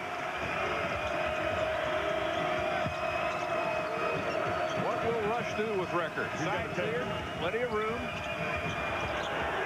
Early came out to help, and they get it out of his hands. He had to take it, because I wouldn't give it to Johnson. Johnson hadn't been in the game long enough. Again, they clear out. Ruley pulls up and gets the roll. Yeah, he's got a guy out here with a questionable foot, and he's a great offensive player. You've got to take it. And to their credit, since he didn't have it the first time, they went back to him. Tigers by 1 with 1 minute to go. The freshman Worley. Johnson just fouled out. Fouls out Arthur Johnson. His 5th with 53 seconds. So the starting center is gone for Missouri. Yeah, as well as he's been playing, the thing that I noticed most about him as I watched him work out is defensively he is raw. He is learning those concepts, those kinds of things. Like most first-year players who've been great scorers in high school, defense has not been a real point of emphasis. Well, an intriguing future for Arthur Johnson out of Pershing High School in Detroit.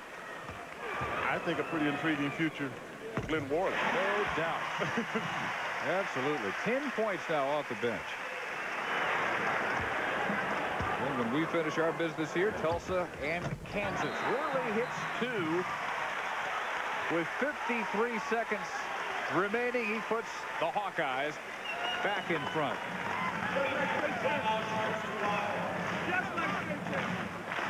Now, in this one, it'll be interesting to see if Steve Alford keeps Luke Recker on Kareem Rush because of what we've talked about.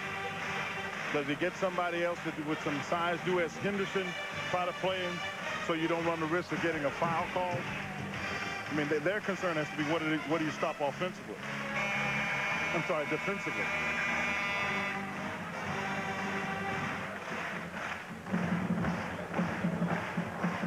And if I'm Quin Snyder, I'm trying to figure out a way. Do I get a two-man game if I can with Gilbert coming off? If the man comes off and do it with Kareem Rush, the man helps it off. Throw it to Rush and let him play, because those are really the two offensive players that are on the floor for all practical purposes for Missouri. Gotta think it's one of those two. They have 53 of Missouri's 75.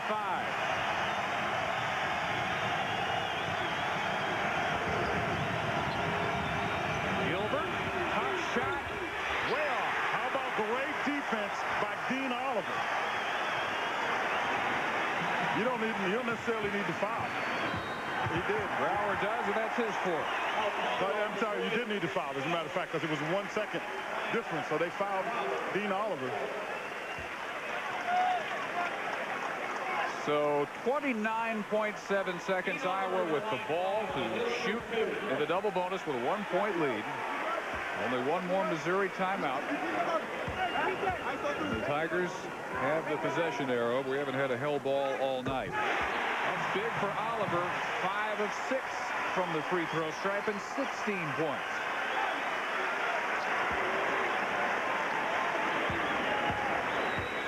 Here's your leader on the floor with the ball. Oh, he missed the second one. Door still swinging wide open for Missouri. Remember, they set the Big 12 record for three-point shots made last year. I'm Kareem. I'm taking this. Rush cut off. Fall away. Ties it. You got to, but they better get back. I mean, you got a time game. Good time out here by Steve Alford. But if I'm Rush, I got to take that shot when I get it, so the defense is not set coming out of a timeout. Quin Snyder's first signee after he took the job out of Kansas City.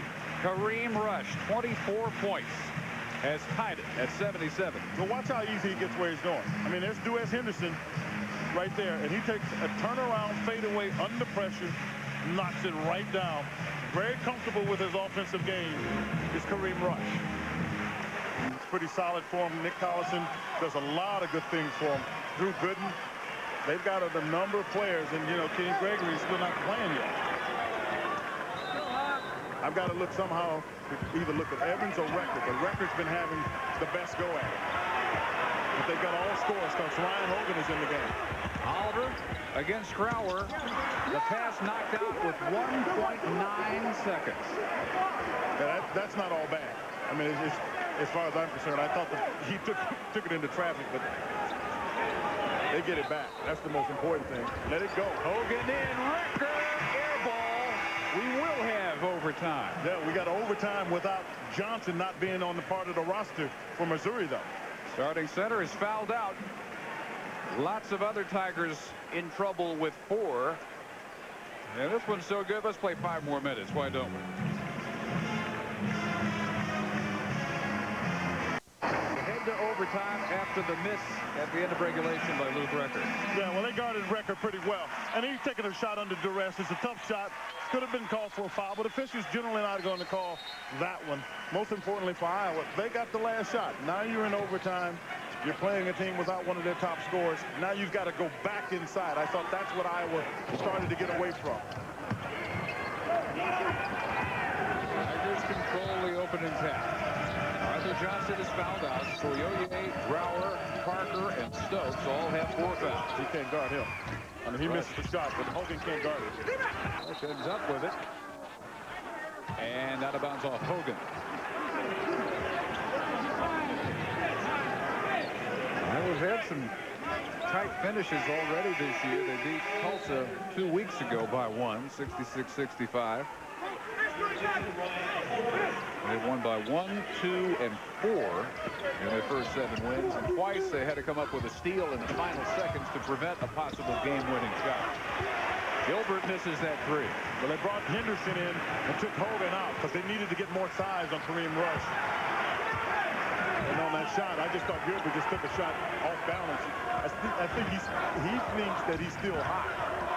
I don't think so. No, he's been hot twice. He's had 2 incredible stretches. That last one's been over for a while. Evans, a look off. He looked at Worley. Everybody in a black jersey thought he was going to throw to him. Instead, right up with that power layup to give him 16 points. Now Soyoye leads inside, a clean block by Evans. He's got to explode through. TJ has to explode just like Evans did on the other end. Evans exploded where you can't do anything but let him go. TJ went in there kind of meekly. You can't go in the paint. That's where the men play. This is no place for the meek.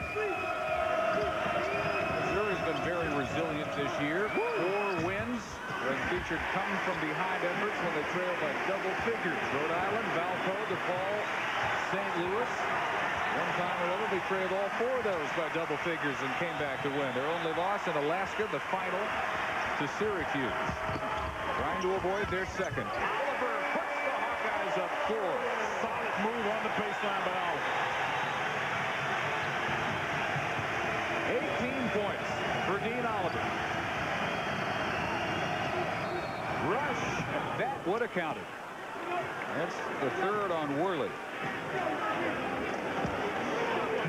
He turned the corner. They've got to play, and they basically fist out.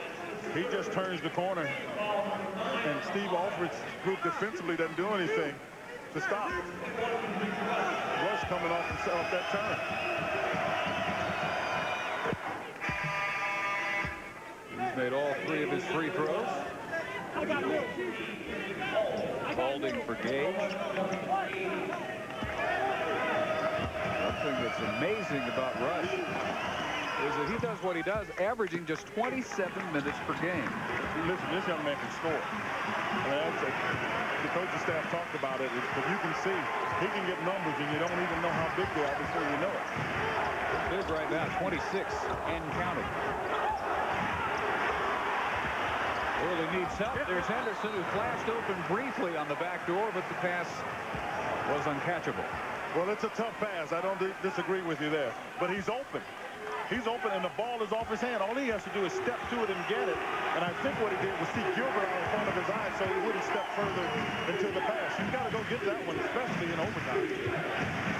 Iowa scored the first 4 of overtime. Now Missouri can take a lead. Rush is short with the 3. Yeah, he knows it. I just saw him snap his finger. That's wide open. Nobody was within 15 feet of him when he missed it. Well, he is an impressive sophomore. Not even really a full sophomore, considering that he missed so much time. Last year, sat out 9 games. Already been named National Player of the Week by several organizations, including ESPN.com, for his work last week. Wrecker can't get that 3, and again, here come the Tigers, a chance to tie with a 2 lead with a 3. Under 2.5 minutes, blocking foul. Duez Henderson will have to leave. That's his 5th. That's his 5th.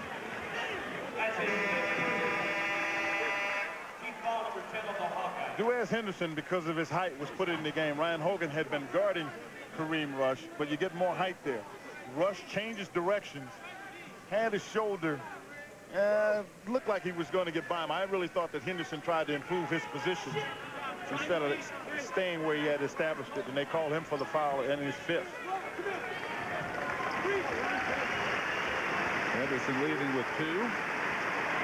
And the 5 fouls. Both teams now in the double bonus. Both coaches trying to take advantage of the 1 minute you get to make the exchange, to make sure they talk their teams into this last 2 minutes, 23 seconds. And Iowa will get smaller as Henderson leaves. It'll be Ryan Hogan at 6'4", who replaces him. Well, here's their challenge as Henderson sits down. They know that Record really struggles to guard Rush. First of all, that's not his Record's forte, but he's got a bad ankle. So now you've got the Hogan on him who doesn't have quite the size. Rush 5 of 5. Again, remarkable. Sure he's done what they've done with that enormous disadvantage at the free throw line. Rush ties it at 81. 28 points.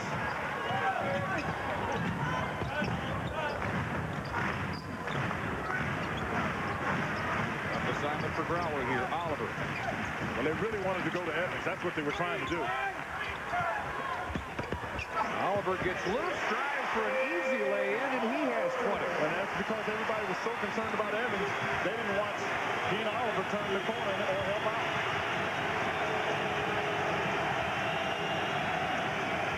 Everybody standing in Carver-Hawkeye Arena. Paulding is fouled, and that will be 4 on Worley. The Hawkeyes, Quinn, are starting to catch up in the foul trouble. Well, they're doing it at the right time, too, Dave, because I think it's really important to drive the ball, as Steve Alford is saying. This time, you want to get to the foul line. The disadvantage is nothing new for Missouri. They've had an average per game of 8 fewer free throw attempts than the opposition. Johnson's out. Stokes, Parker, Grauer, and Soyoye all 1 foul away from joining.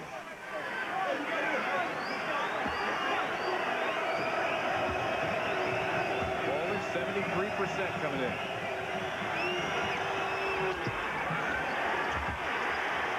Can't help the cause at all.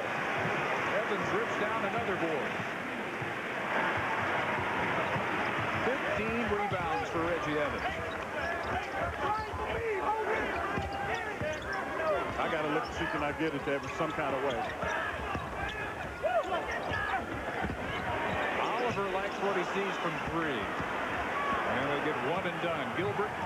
They're going to take a timeout, and this is a good timeout because what Snyder's trying to do, he wanted to get a break for Kareem Rush. Minute 17 in OT, a 2-point Iowa lead. A loss would drop Steve Alford's Hawkeyes record, too.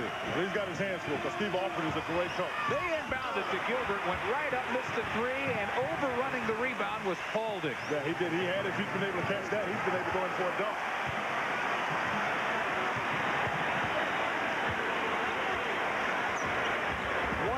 No T. Oliver and Hogan outside.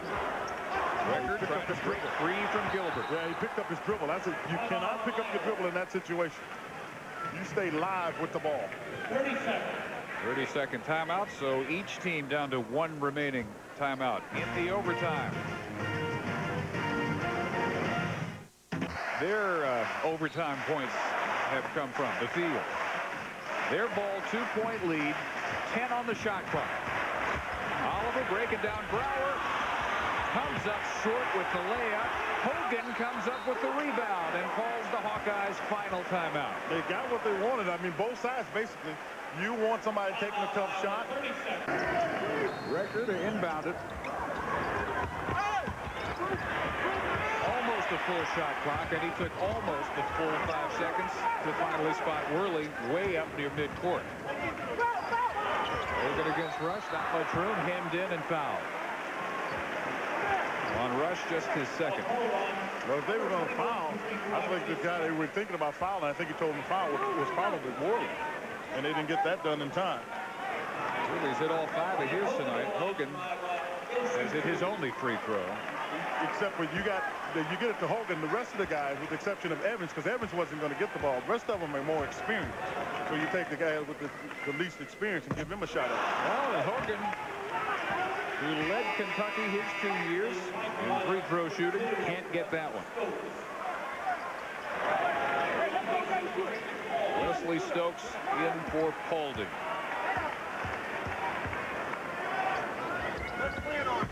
He missed them both. Out of bounds as Stokes risks his fifth foul. No. They're going to call it on It was Worley. a foul on Worley. Right. That's what they call it.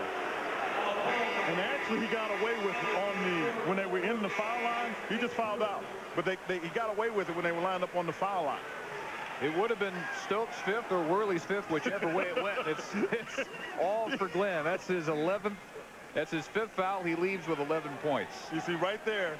And it looks as though, Stokes was going to have it. And Worley actually was just out of control.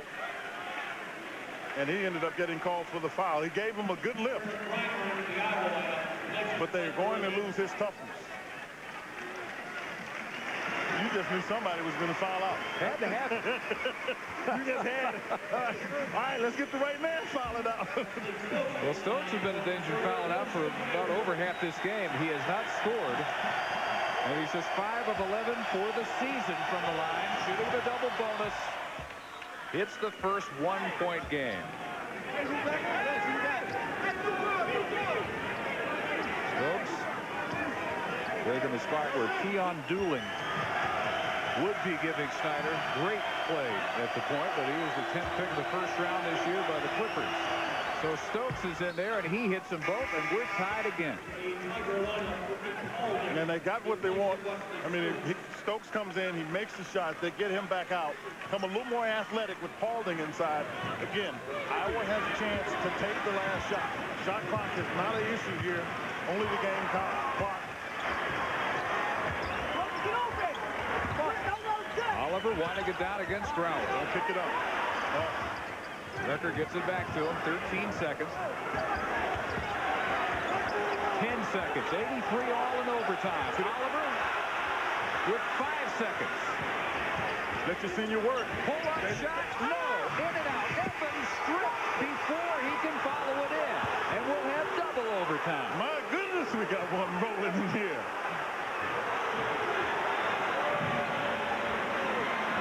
83 all after one overtime. Back to Iowa City for another. It has been 70 years since Missouri won here. Of course, this series was discontinued for decades. It was a great idea to get it going again. This is the 5th straight season they played.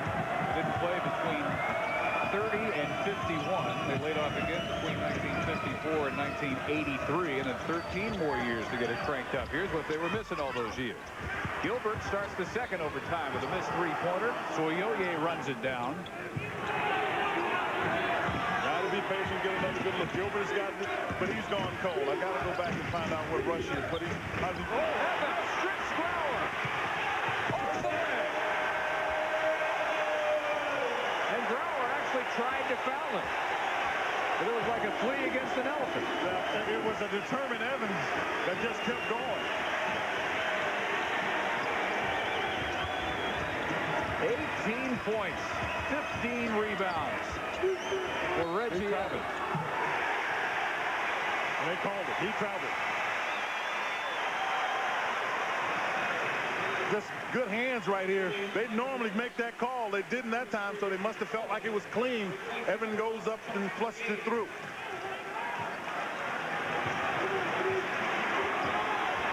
Iowa, in the first overtime, got a quick 4-point lead. Had the same opportunity here. Hogan lost it. Soyoye lets it go out. It stays here. But Brower touched it. Yeah. I mean, he loses it, but Brower did hit it. And there's no reset on the 35-second clock, so you've got 23 seconds, plenty of time. Stokes replaces Brower, knocks it out again.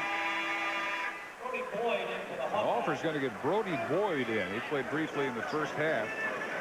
For Jared Reiner, he wants to match the lack of size that the Tigers have out there. Yeah, wants to go small, but he also gets another ball handler out here as well. They're going to try to go. He's hollering 4 out. Hogan takes rush in, overshoots the layup, and Paulding has the board. Yeah, that's a little more than Hogan can do over Kareem Rush. But they wanted 4 out and have Evans as the only guy in the post.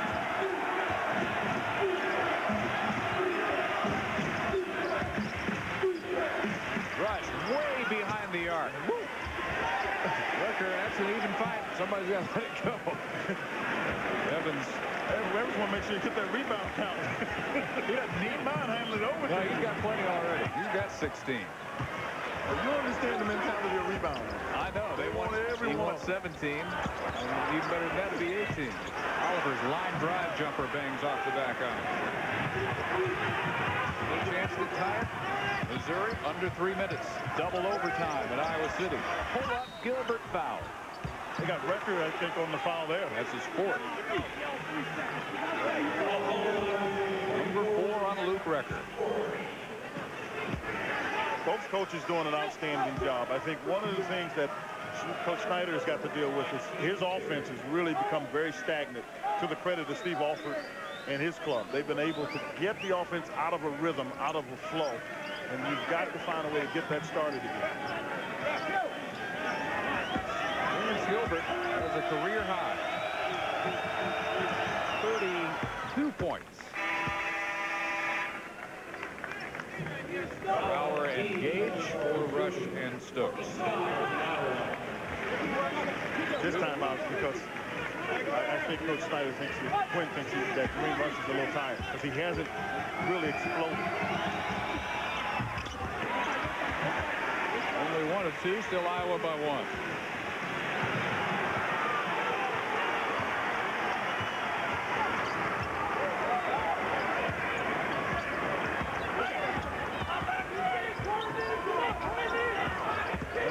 It underneath to Courtney Scott, and he'll shoot for a 3-point play. He's been a factor every time he's come into the game, David. He actually wanted him to run the play the other way.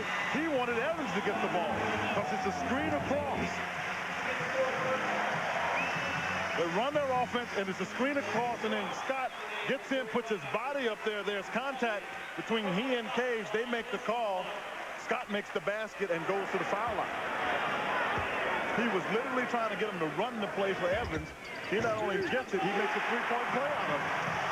And a big 3-point play. How about the freshman off the bench for Steve Alford? Glenn Worley, 11. Courtney Scott, 9 off the bench. And a 4-point lead. Rush foul by Ryan Hogan. Looking for Hawkeyes who have the fouls to spare. Hogan does. That's just his first. Recker has 4. Henderson and Worley have already fouled out. Arthur Johnson is fouled out for Missouri. 28-29 for Rush.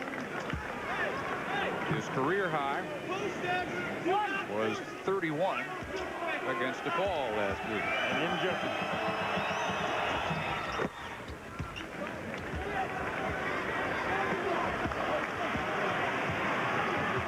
Again, they cut it to 2.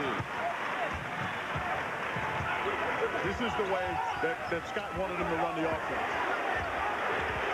And he missed Evans wide open inside in the paint. Evans is sick about it, too. Oh, believe me, he lets him know when he doesn't get the ball. Hogan. The record. Checks the shot clock. It's a 10.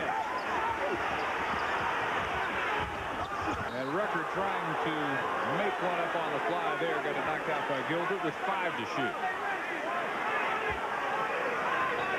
That's a tough play to try to make from there. Oliver's got to try to get the ball to make the play because he's one of the few guys that can handle it off the dribble. Oliver breaks free from Brower. Yes, that's the thing. You're just making a play. Second game in a row, a season high 22 for Dean Oliver. Iowa back up 4, a minute 40. Rush, good people in his face, and he misses. That's the one he made there with the big shot in regulation.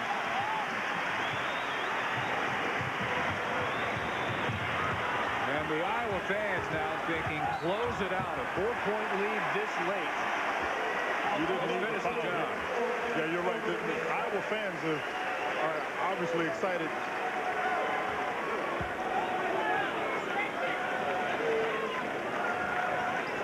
Key bucket right there by Oliver, who again was able to drive free from Brian Grauer. He had 22 against Iowa State.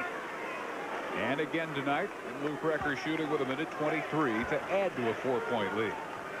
That would pretty much sum up the sentiment here in Iowa City. And Recker has the first. The foul line has been what's been very good to Iowa. This one puts him at a 6-point lead.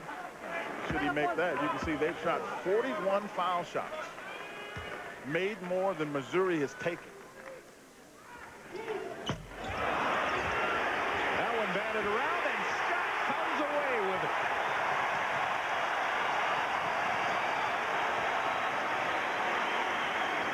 Opportunities literally slipping through the Tigers' fingers. Just like that loose ball did. And the Iowa delay game runs it down to a minute. Well, at some point you got to foul. Well, they got who they want with the ball. Evans the man to foul. They didn't. Recker with 4 on the shot clock, and air ball 3-pointer. And the foul on the rebound on Hogan. What a bad foul. Because they got to bring the ball the length of the court. And that's what Steve Alford is telling them. You don't need the foul there. They've got to take the ball the length of the court if the shot clock goes off. Or if they get the rebound. Here, you send them to the other end with the clock stopped. You can read his lips. Why do you want to foul with 40 seconds to go? But he sends him right back in. Lesson hopefully learned. Rush, meanwhile, tries to take advantage of the poor decision and cuts it to 4. A chance to cut it to 3. And for Rush, that ties the career high, 31.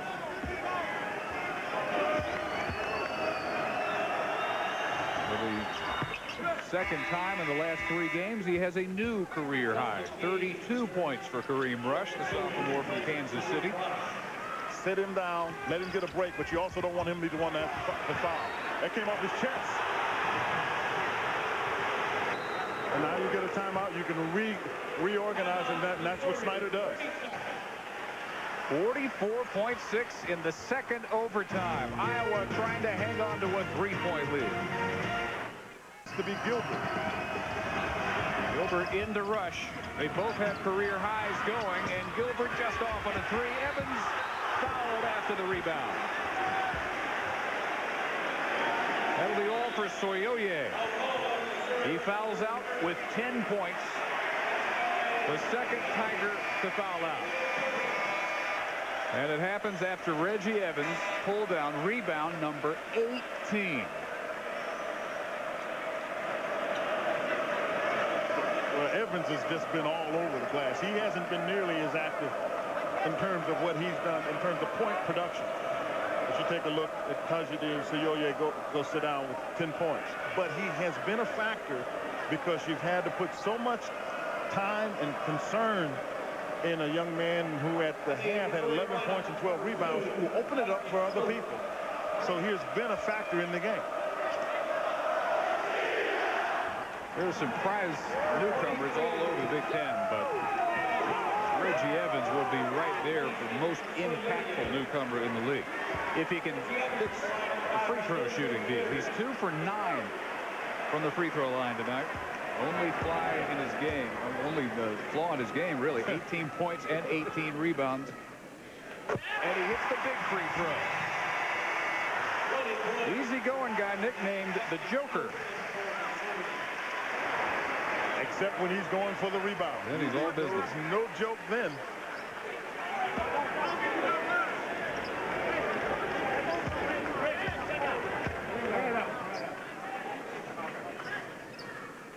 Get quiet enough. Yeah, he was all business, wasn't he? Stood up there strong, had to have him. So a 3 three-pointer's got to figure in somewhere for Mizzou in a two-position game. It's Stokes driving, and he thought he had a chance to get the layup, get a three-point play that way. He's fouled by Evans.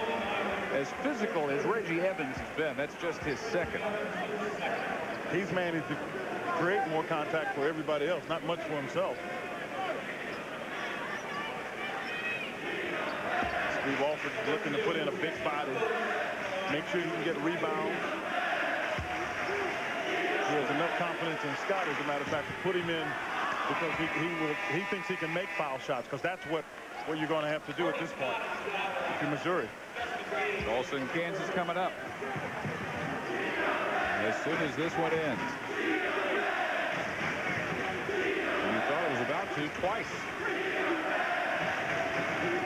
Stokes 5 of 11 coming in on the line, but 3 for 3 tonight, and this can make it a three-point game, and he coolly sinks a pair. So 93-90. Good piece of officiating there. There really was no problem. Guys just got tangled up. Officials wanted to make sure that it was a tangle up by accident as opposed to some overly aggressive play. Get it into Recker, and the foul quickly applied by Paulding. Well, the other thing that Steve Alford did, which is really good, they ran Evans out. I mean, he's made 2 foul shots, but they ran him out to really give the backcourt players room to get open, and also make sure that Evans doesn't get the ball, because you don't want him to take the chance of him having to make 2 foul shots. He missed 7 in a row at one point, but he's made his last 3.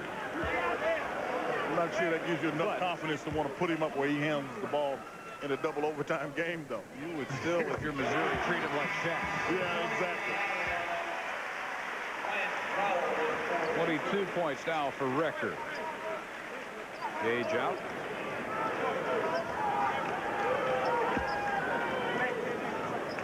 See, a very solid free throw shooter at 86%. Better than solid. That is excellent. And again, Iowa's got to get a 3 in here somewhere. 2-possession game, 23 seconds. Stokes, there's nobody to stop him from driving, and he still gets fouled. What a bad foul. This is Luke Recker. He got shocked. He got surprised and ended up checking him. He got shot. And that's it. That's it. That's 5 for Recker. I mean, the move was made so quick by Stokes because he had been going right off of it. Now look at this. Recker, before he leaves, is going to go and individually fire up every one of his teammates. Oh, and Evans came in and gave a shot at the end of that was totally unwarranted. But anyway, Luke has to take a seat. The lead with 23 points, 17 in the second half and the 2 overtimes. Stokes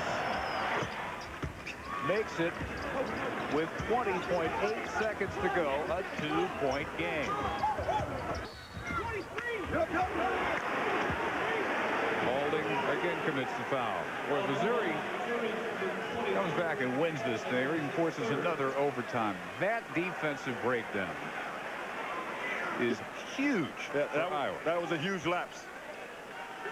But it was a reaction kind of play. I mean, that was one that Luke Recker took his eyes off the play, and before he knew it, Stokes was on him, and he ended up kind of almost trying to stop. That time for Hogan to see, can he knock down 2? He missed his last 2, so it was a question. Ryan Hogan, member of the '98 Kentucky National Championship team. They were Elite 18 2 years ago, transfer year last year. Chance to perhaps put the finishing touches on a big win for the Hawkeyes. 18 seconds. Grauer, three-pointer. No. Stokes gets it. And fouled by Brody Boyd. He'll shoot 2 in a 4-point game with 12.1 seconds. You're learning the game. Steve Alford's trying to help people grow. Coaches are trying to help them learn to do the things you need to do in the course of the game. You've got to get back in transition. That shot is just missed, and Stokes does a great job taking it from Brody. And Brody knew he got to take it away from him, and that's why he got back in to try to come up with the ball. But it was a mistake. At that point, you just let him alone. I mean, you got a good enough lead, you can take a chance. You just missed blocking him out. 8 points for Stokes, his best scoring game of his first 8 in Tiger uniform, and he has very coolly put in 6 straight free throws before that miss. A friendly carom into the arms of Hogan and a foul with 9.6 seconds. No, it was another opportunity for Missouri they couldn't capitalize on.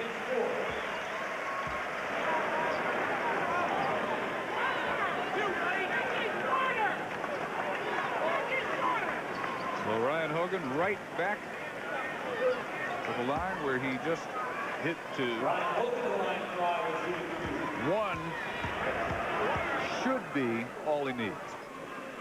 And he got that one.